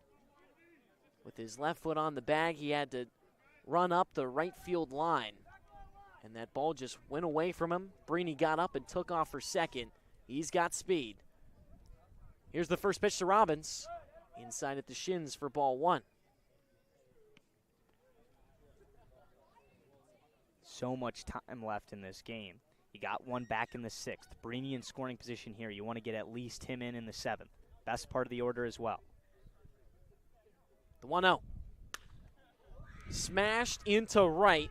Tarnish back a few feet in front of the track. Makes the catch at the ear. Throws in. Brini touches up and sprints into third. No throw. And so the Mariners have a runner just 90 feet away. You can't be upset with that. I know it's your MVP and best player, Nathan Robbins, where anytime a ball is hit that high, you're thinking, get out of here. But the wind has kept everything in the park tonight a productive out. You get Brini over from 2nd to 3rd. Now it's up to the RBI king of this team, Kennedy. Another fly ball like that, get a run in, and then it's back-to-back innings where you're chipping away at the deficit. D. Kennedy gets set from the right side. 18 RBIs this summer. First pitch. Check swing on a pitch low. Called a strike. 0-1 the count to Kennedy. 0 for 2 today with a walk. Ground out, a line out. His last 2 times at the plate. Here's the 0-1. Skips in the dirt. About a foot in front of the dish. A nice job from Archimone to realign his body a few inches to his left to knock it down with his chest. Because if that ball got past him, there's no doubt about it, Brini would have come in to score. We'll do it again. Ball comes out to the mound, 1-1 the count. Here's the pitch to Kennedy. Skips in the dirt again. This time it ricochets off the right shoulder of Archimone. Brini comes scoring from third, and the Mariners are down by just 2. Here we go. Mulkey losing control a little bit. And I talk about Steve Pickler leaving him in. Well, dummy me, they played a 2-1 game into extra innings last night against Orleans and used all of their best arms. And they pitched well. They just lost a game 2-1 where they were up in the 9th inning and a 2-run walk-off home run beat them. So you got to think there's not many healthy, good arms left over there in that Red Sox bullpen. The 2-1 to Kennedy. Misses high again, gets away from Archimone as he stuck the glove out, hit off his mitt and off the backstop. 3-1 the count with 1 out, top of the 7th. Mariners down 6-4. Nobody on as Brini came in to score off the wild pitch. Here's the 3-1. Chopper towards the left side of the infield. Akopian gloves it at third off the second hop and throws out Kennedy at first. There's 2 away in the top of the 7th. Mariners scoring 1 this frame. As Brini reached off of a walk, took second after Mulkey tried to pick off Brini. Went over the head of the first baseman Costello, so Brini went into second. And then went to third off a fly out from Robbins into right. First pitch to Pat Fultz, called a strike on the outer edge. So then when Brini got to third, a wild pitch brought him in. It's that small ball type of play that the Mariners love to utilize. The 0-1 to Fultz misses low. Just feels like it's going to take a little bit more tonight. Somebody's got to run into one. Pat Fultz, an RBI single back in the first today. The 1-1, swing and a miss. A hefty hack on the high heater. But if you're Harwich, you've won the last 3 innings of this game, actually 4 innings, dating back to the hot start from YD at the end of 3. So continue to slow the game down. The 1-2 to Fultz. Swing and a miss, strike 3. A breaking ball that Fultz just couldn't get a piece of. And so that concludes the top of the 7th. Mariners tack on 1 thanks to Nico Brini. Mariners down 6-4. Time now for the home half of the 7th, but before we get there, everyone's stretching out. We'll be back on the Mariners Radio Network.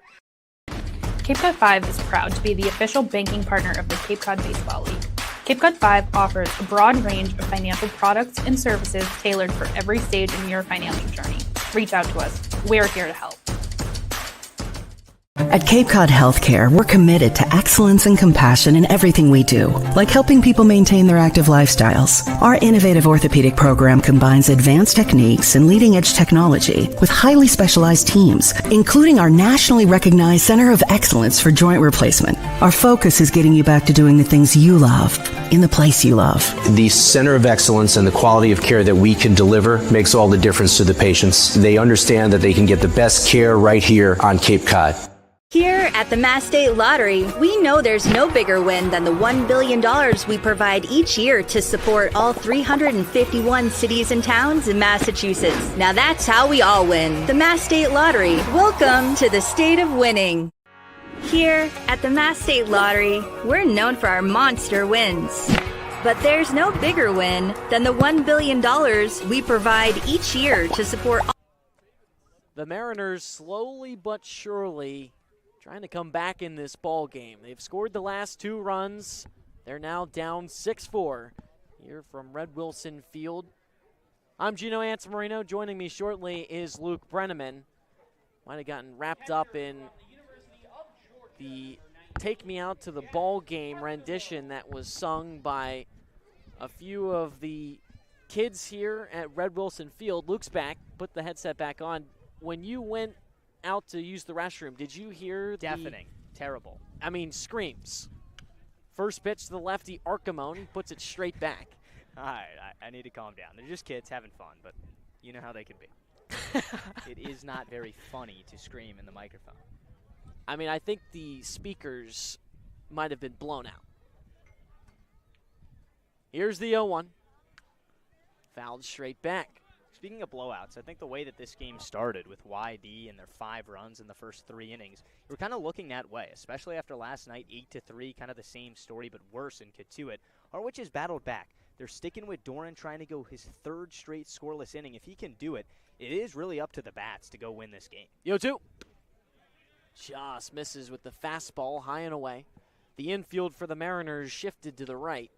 Tanner Marsh, the shortstop, over towards the right side. So 1-2 the count to Archimone. Here's the pitch. Swing and a miss, strike 3. A breaking ball down and away. Puts away Archimone. And there's 1 out in the bottom of the 7th. Scott Doran with his first strikeout today. And I continue to say, Luke, Doran might be one of best arms coming out of the bullpen for the Mariners. Absolutely, just a versatile reliever. First pitch of the righty Briseño, a curveball, drips inside for strike 1, right on that inner edge. Came in tonight in what, the 4th inning? He's done a nice job. The 0-1. Another curveball, this time a little bit further away from Briseño, still finds the zone. Briseño, twice today, has gone up to the plate and driven in a run. The 0-2. Slashed foul down the right field line. Went straight into the netting that separates the foul ground from the grass where people can sit with the lawn chairs, the bleachers here at Red Wilson Field. 0-2 the count. Doran looks down at his wrists. Briseño windmills the bat and puts it over his right shoulder. Here's the 0-2. Ground ball up the middle, skips past the mound, right to the second baseman, Coonan. He gloves it and throws him out at first. Quickly 2 away in the bottom of the 7th. This is what we talked about, Luke. You asked me a few innings ago, what is it going to take for the Mariners to get back in this game? Well, for one, they had to stop the bleeding, and then they had to figure it out offensively. Harwich has scored the last 2, and it looks like the defense is really starting to wake up, and that's spearheaded by the pitcher, Scott Doran. Yeah, giving up 5 in the first 3 isn't great, but 6 in a full game to this lineup at a ballpark like this. First pitch to the lefty, Baker misses low. It isn't going to kill you, and it shouldn't kill you. You should be able to fight back in this game. You should be able to make it competitive. Well, Harwich has done that. But now 1 more out, and you got more work to do in the 8th and 9th. The 1-0. Chopped foul. first base side, right over towards the Mariner dugout. You can kind of feel it, though. This defense is itching to get back in the batter's box. They've scored in back-to-back innings. Doran is out there dealing with confidence. The energy and more animosity in the dugout has died down a lot. They're focused and still feel like they're in this game, and because they are. You're right. Here's the 1-1. Swing and a miss. A heater that was on the outside. Baker had to lean forward. So Doran just one pitch away from ending the frame. But you're definitely right. That frustration, you can feel it turning into focus right now for the Mariners. Here's the 1-2 from Doran. Ground ball through the left side, a base hit. Went right past the third baseman Kennedy's shoe and into the outfield. Just a hard hit ball from Baker, his second hit of the day. So to pair a double, he's got a single. Jace Tarnish up to bat with 2 outs. Give credit to Baker. He's kind of showing off his game tonight. That double that he pulled down the right field line, that time he slashes one the other way. Both hard-hit baseballs. First pitch to the righty. Curveball misses high. Baker's played right around the most amount of games by a Red Sox this summer. Up to 35s, throw back to first, not in time. You respect those guys a lot. Right, but also from an offensive standpoint, he's been right around 200 in terms of a batting average. You'd like to see a little bit more consistency out of him if you're Scott Pickler. So the 1-0 comes home to Tarnish. A high chopper to short. Marsh charges, fields it at the grass, and throws him out at first. A beautiful play once again from the Mariners shortstop, just making it look T-smooth, as Steve Angler calls him. That concludes the 7th. Mariners down by 2. The defense has come alive here at Red Wilson Field. We'll see if the Bats can come back in this game. We'll be back on the Mariners Radio Network.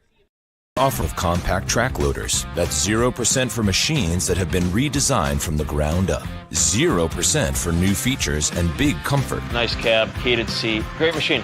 0% for more power and performance. Picked up a big 4,000-pound block like it was nothing. 0% for work tools too. But there's a chance this offer will last. So contact Milton Cat before there's 0 time left. There's a 0 chance that you'll want to miss our 0% for 72 months offer. For a limited time, CAT is offering 0% on the purchase of many new small excavators. That's 0% for better performance, 0% for next generation features. Great machine. It's quite impressive. 0% for work tools too. But there's a 0% chance this offer will last. So contact Milton Cat before there's 0 time left.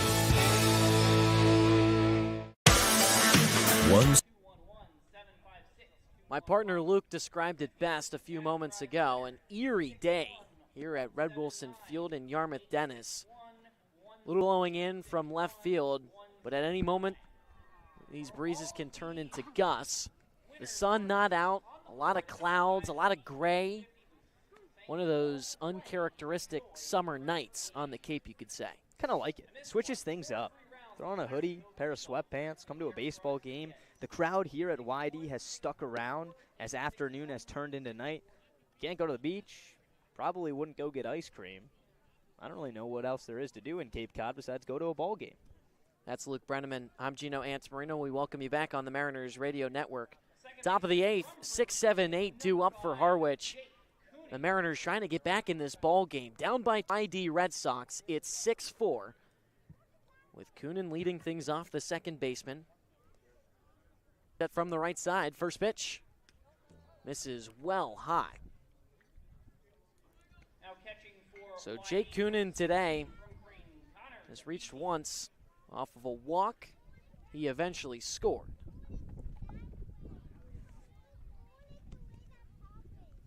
Mulkey kicks and fires the 1-0. It hits him.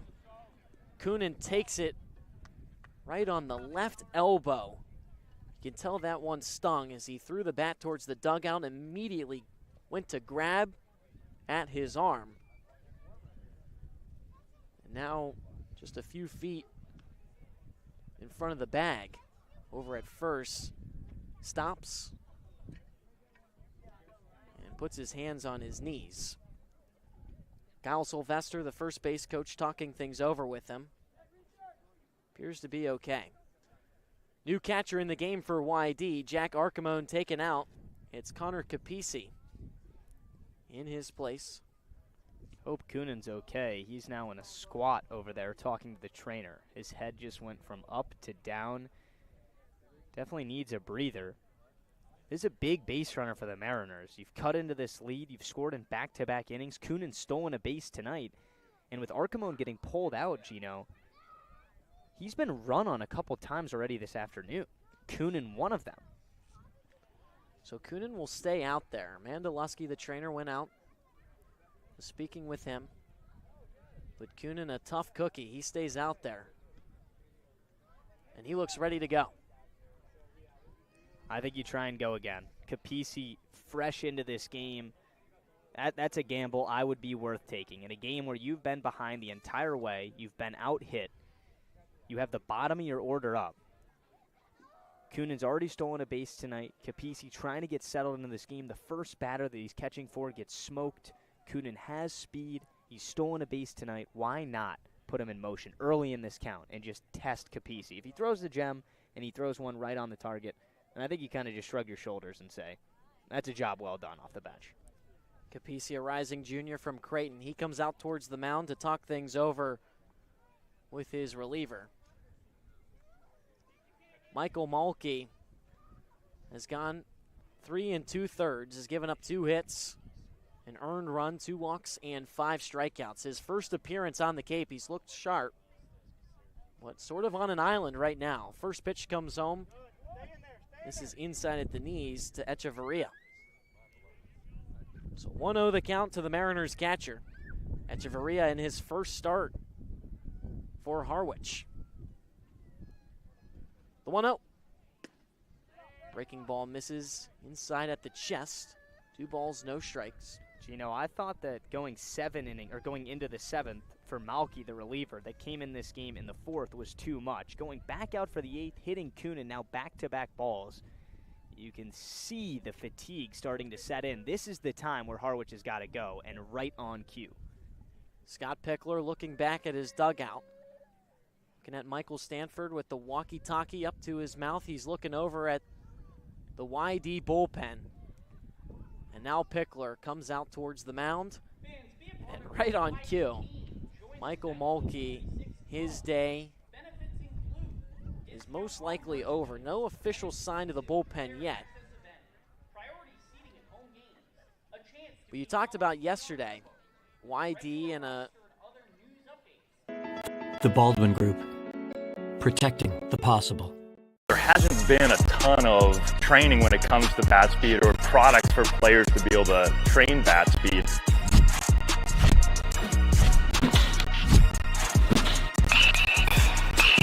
You can improve your bat speed and reach your goals working 10 to 15 minutes a day on this a couple of times a week. That's a no-brainer for every player.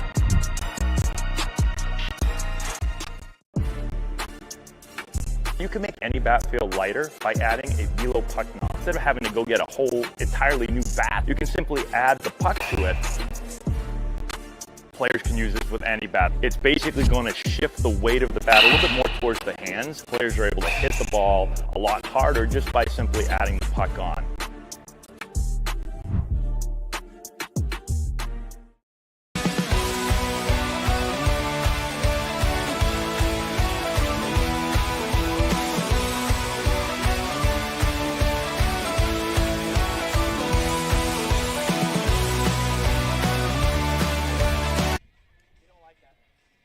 It's a playoff atmosphere here at Red Wilson Field as the regular season coming towards a close. In Game 37 of a 40-game regular season. Mariners just need 1 point to clinch. They're down right now by 2 to the YD Red Sox. It's top of the 8th. New arm out there for the Red Sox. Michael Mulkey. His first appearance on the mound went 3 2/3, gave up 2 hits, 2 runs, 1 of those being earned, 2 walks and 5 strikeouts. Kunin's on first after he got plunked by a pitch from Mulkey. The new arm for YD is Ryder Brooks. The left-hander works against 7, 8, and 9 if in the Mariner order. First pitch to Echeverria. It's called a strike. So they went to the bullpen in the middle of the at-bat, so it was already a 2-0 count to the Mariner catcher. So 2-1 as Echeverria puts this one into center, and on the run is Dowd to his left. Makes the head-high grab for the first out. 2-1 count, he got a pitch to hit. Hit it hard. Dowd just had a good beat on it. So Sam Harris being pinched hit for from the Mariner team. It's going to be Sam DiCarlo. So Sam replacing Sam. DiCarlo started in the game yesterday, but was taken out about halfway through the game. Steve Englert said it was some aches in his leg. So DiCarlo digs in from the right side. His first time at the plate today. First pitch, whistles inside at the elbows. Well, you pull out Sam Harris to avoid a lefty-lefty matchup with Ryder Brooks. Now, can another new guy in Harwich deliver a big at-bat and get on? Because we know Bristol Carter's on deck, and he's got work to do. The 1-0. Fastball called a strike inside bottom corner. Ryder Brooks, a rising junior from UC Irvine. So far this summer has made 6 appearances, 5.14 ERA through 7 innings. Here's the 1-1. Kunin takes off for second. Pitch at the plate is called a strike on the outer edge. No throw to second as the ball just squeaked out of the glove of Capisi. As he rose to fire down, just slipped away. And Kunin with his second stolen bag today. Got to get a hit in this inning. 1-2 the count to DiCarlo. Top of the 8th. Mariners down by 2. Runner in scoring position for the Mariners. Just 1 out. Here's the 1-2. Just misses. Absolutely. 1-1. Fouled straight back. Carter grimaces. It's just one of those games where both teams, you got to dig deeper than you ever had. It's the last week of the regular season. You're both coming off a loss. For YD, your bullpen is thin. There's nobody in the bullpen, so Brooks is on an island. He's got to go the next 2 innings, get out of this one, and then he's going to come in for the 9th most likely. But for Harwich, the bottom of the order, Steve Englert knows it. He's coming out to talk to Carter in a 1-2 count now. I also think this is to buy some time for Carter. It looked like on that swing, he might have tweaked his leg a little bit. It's been something that has been acting up for him the last several weeks. That's why he's been in and out of the lineup, but he's told us countless times he's fighting through. On that swing, looked like he might have buckled his leg a little bit, and as he was walking around the catcher, Capisi, looked like he was hobbling a little bit, trying to buy some time. Steve Englert came out, just a quick visit, just to give him a few more seconds. Carter digs back in from the right side. A true workhorse for the Mariners, a true leader. Here's the 1-2.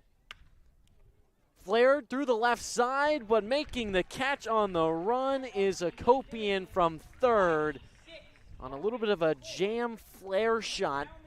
Didn't rise very much, but Akopian was on it like a cat over from third. So that leaves Kunin stranded on second. The Mariners have had a few opportunities to cut this deficit, but slowly but surely they continue to just tack on 1 by 1, but they're still down by 2. We head to the home half of the 8th right here on the Mariners Radio Network. Cape Cod 5 is proud to be the official banking partner of the Cape Cod Baseball League. Cape Cod 5 offers a broad range of financial products and services tailored for every stage in your financial journey. Reach out to us. We're here to help. Here at the Mass State Lottery, we're known for our monster wins.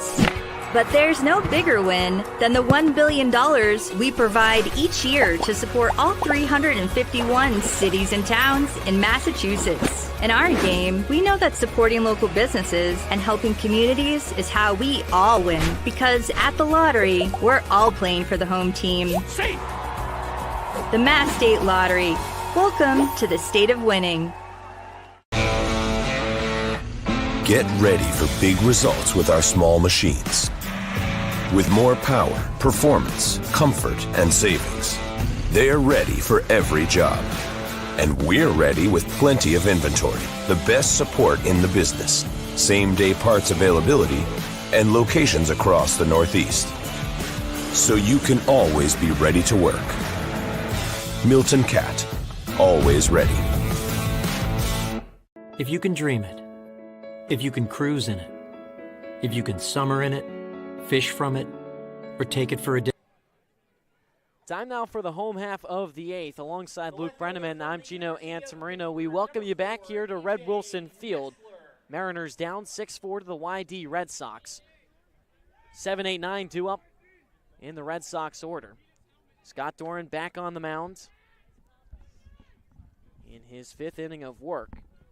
Some defensive substitutions for Harwich. We'll get to it after this first pitch to the lefty, A.J. Nessler. This is upstairs. So Kyle Wolf into first for Sam Harris. Ryan Goretti, the newbie for the Mariners. He replaces Bristol Carter in center. Here's the 1-0. Breaking ball misses low, skips off the plate, 2 balls, no strikes. The infield for the Mariners right now shifted to the right with Tanner Marsh, the shortstop, over towards the right side of the second base bag. The 2-0. Swing and a miss. A nice fastball from Doran on the outside. Nessler. The left fielder today, a walk, a run, and an RBI. The 2-1. Fastball low. Doran's now 5th inning, Gino. He's a workhorse out there. We were talking in between the break. I wouldn't be surprised if he turns into a starter come the postseason. He's earned it.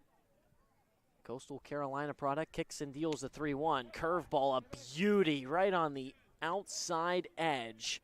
Works the count full. Not many guys in baseball can say that when they're behind 3-1 or 3-0 and they need a strike, they throw a curveball. And that's his game. Doran in search of his 2nd strikeout here today. Payoff pitch. Just a tapper to second. Kunin with a couple of shuffles to his right, gets behind it and throws out Nessler at first. 1 away in the bottom of the 8th. Mariners down by 2, nobody on. It's Yomar Carrera's up to bat. But you're right, maybe a little bit of a change in the pitching staff and when they go out there as we get closer to the postseason. Last 2 games, it's been the reason why the Mariners have been down by so much. First pitch to the lefty, a dribbler right to the mound. A nice job by Doran to glove it at his waist. He comes running over to first and underhands to his first baseman, Wolf, for the 2nd out. And Doran's knocking on the door of his 4th consecutive scoreless inning. And when he came in this game, Gino, I remember saying he has a chance to change the way that this game is going, the flow of it. If he can shut the door, throw up some zeros, let Harwich work their way back in, that's exactly what he's done. Now, if the offense can go score 3 in the top of the 9th and flip this game and win it, great. But if not, Doran still deserves a ton of credit.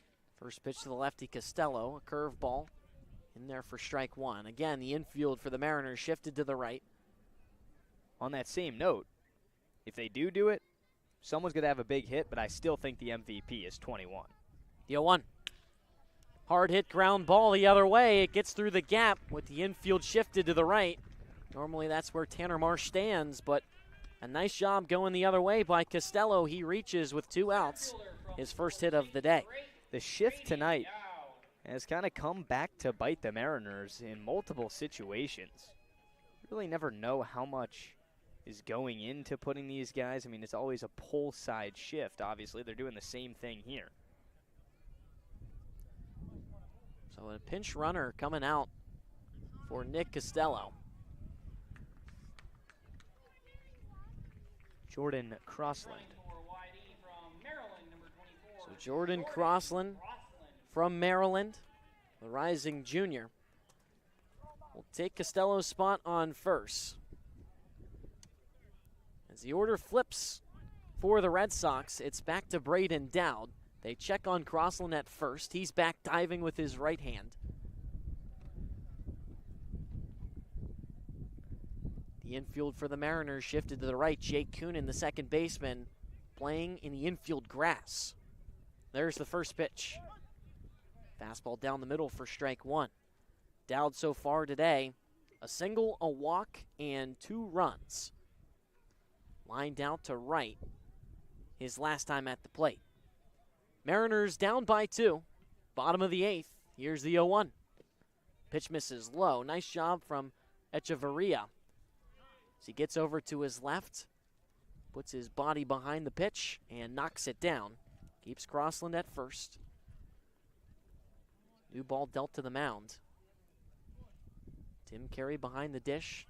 Deals it back to Scott Dorn, who quickly throws the new ball back to first. Crossland back diving. Top of the order, due up to start the 9th for Harwich. Mariners have dropped their last 2 games. Trying to get back in the win column today, but they need a comeback. Here's the 1-1. Check swing, doesn't matter. A curveball all the way, a strike. Around the outside edge. 1 ball, 2 strikes. With 2 outs. Bottom of the 8th. Braden Dowd windmills the bat. Scott Dorn readies the glove right at the belt. The 1-2. Smashed into dead center. And Ryan Goretti making his first catch in a Mariner uniform. That's the 3rd out of the frame as Echeverria comes out from behind the dish. He gives a love tap to his reliever, Scott Doran, and all the Mariners now giving fist bumps to the first arm coming out of the bullpen for the Mariners. Man, oh man, he has looked solid. 4 straight innings of no-run baseball for Scott Doran. The Mariners look to capitalize on that. We head to the 9th. Harwich down by 2. You won't want to miss it. Luke Brenneman will have you when we come back right here on the Mariners Radio Network. Here at the Mass State Lottery, we're known for our monster wins. But there's no bigger win than the $1 billion we provide each year to support all 351 cities and towns in Massachusetts. In our game, we know that supporting local businesses and helping communities is how we all win. Because at the lottery, we're all playing for the home team. The Mass State Lottery. Welcome to the state of winning. If you need to dig, lift, move, grade, clear, or cut, pump, weld, clean, light, and just about anything else, dial up the rental source for the newest and the most reliable equipment in New England. Staffed with equipment and construction experts, Milton Rents, your local source.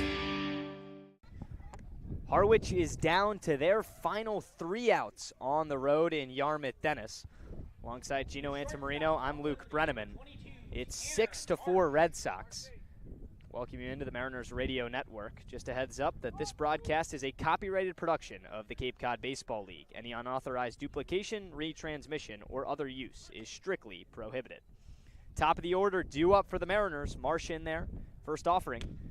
Swinging a foul right off the plate, 0-1. Ryder Brooks, the left-hander who came in with a runner on and nobody out in the 8th. He left Coonan stranded, is back out there trying to complete a 2-inning save. The Red Sox have led the entire way. The 0-1. Ground ball, third base side. Caught right on the bag, and at the last second of Hakopian's sidearm throw, it's ruled a foul ball from home plate umpire Tim Carey. I thought that was close. I mean, I thought that ball stayed fair. Marsh looking to get on. The tying run is in the on-deck circle, and Nico Brini. The Mariners have been out hit 11-7 so far, but no team without the big hit tonight, if you know what I mean. And the Mariners trying to do just that, or string together a few, trailing by 2. Here's the 0-2. Fastball up and away, 1 ball and 2 strikes to Tanner Marsh. So far, Marsh is 1 for 4, 2 strikeouts. but singled and scored in the third. Brooks looks in, gets the single. The 2-strike pitch. Swinging a foul right over our heads down the first base side. Marsh staying alive. I mean, you can tell the Mariners right now, I mean, they are ready to go. I mean, I see Matt Conti in the dugout. He's not even in the lineup. He might pinch hit at some point. I mean, he's got the helmet on. He's taking some practice swings.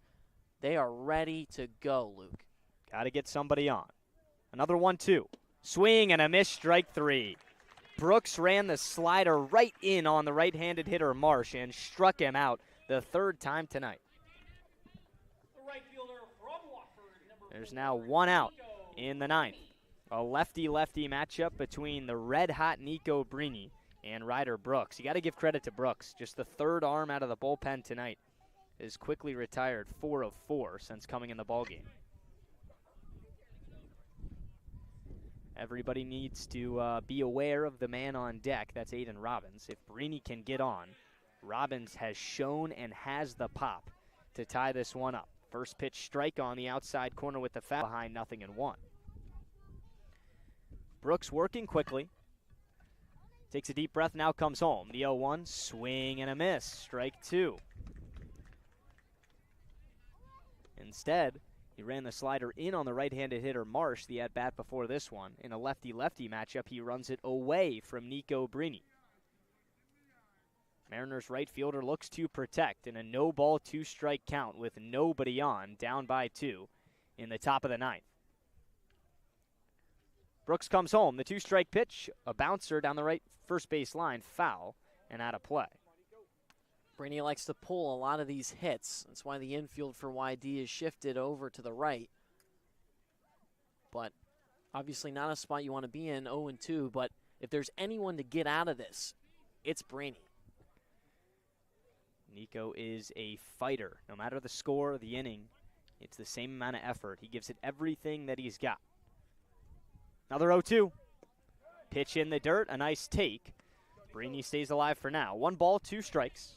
Nobody on with 1 out. 6-4 the count at Red Wilson Field. The Mariners need to pull off some magic in the 9th inning. No better way to start it than the magician himself in the left-handed batter's box, Nico Brini. 1-2. Ground ball right side, right at the second baseman Carreras. He throws to first in time. 2 down. Harwich is down to their final out on the road, knocking on the door of losing 3 consecutive ball games. And Yarmouth Dennis in this home field, and especially faithful at Red Wilson Field, they're smelling first place right now, Gino. Yeah. This is the first game of the day on the Cape. First pitch was at 4:32. But the way the standings lay out with just 3 games to go after tonight, a win tonight and an Orleans tie or loss later tonight could mean Whitey's in first. Swing and a miss at the first pitch. Aiden Robbins quickly behind. A-Rob's 1 for 4 tonight, had an RBI single in the third. It was an offensive onslaught in the first 3 innings of this game. The Red Sox had 5 runs to the Mariners 2 after the first 3. 0-1 is a liner down the right field line. Foul ball. That just missed the chalk. And now Harwich is down to their final strike. The YD dugout all on their feet, standing outside the railing, some of them, of the dugout. Robbins behind 0-2. Brooks comes home. Ground ball left side. The shortstop Briseño gloves it, pauses, throw to first, got him. A 1-2-3 9th. Ryder Brooks shuts the door, and the Red Sox are the new first-place team in the East for now in the Cape Cod Baseball League. Harwich has lost 3 consecutive ball games and fall tonight 6-4 on the road. Gino, your takeaways. It's another loss, right? And obviously that's not what you want to happen, but at the end of the day, Luke, the last 2 losses, as I don't want to say this one was as ugly, but getting up 14 runs, combined 14 runs the last 2 days. But you can simply chalk it up as bad starts on the mound. Now, it is a little bit scary when you think about in the postseason, if, you know, Mariners yet to clinch still. But if you think, if the Mariners have a bad start on the mound, Luke, almost dead in the water. Now, on the same token, it's better than saying, yeah, the offense looks bad, the pitching looks bad, this, that, and a third. You can simply look and say, yeah, both games, yesterday and today, it was the pitching. Yesterday, you gave up 7 runs in the first 2 innings. I mean, that's a tall task to come back from. Today, YD ready to go. They scored 5 in the first 3, and you're looking to come back ever since the game started. But I say all that to say, yes, it's another loss. Yes, it's 3 straight. But the Mariners, they can look at their starting pitching, and that's the adjustment they have to make moving forward. Olin Johnson today, 3 innings, gave up 7 hits, 5 earned runs, 2 walks. But you got to give a ton of credit to the reliever, Scott Doran. 5 innings, Luke. 4 hits, an earned run, a walk, and a strikeout. He went 4 straight innings to end the game. No-run baseball. Very impressive stuff. The offense looked solid. They were trying to come back in the game. You got to give credit to YD. They weren't letting them come back. And so the Mariners, they have to regroup. They have to recollect. I talked to them yesterday. I talked to some of the coaches yesterday. You know, what's the mindset after an 8-3 loss to Katuitt? They said, you know what? We won the majority of the innings aside from the first couple. At the end of the day, you just got to tip your cap and say, we got to have better starts. So I don't think this is a loss that's negative. It's not something that's horrible, but it's definitely something that needs to be addressed.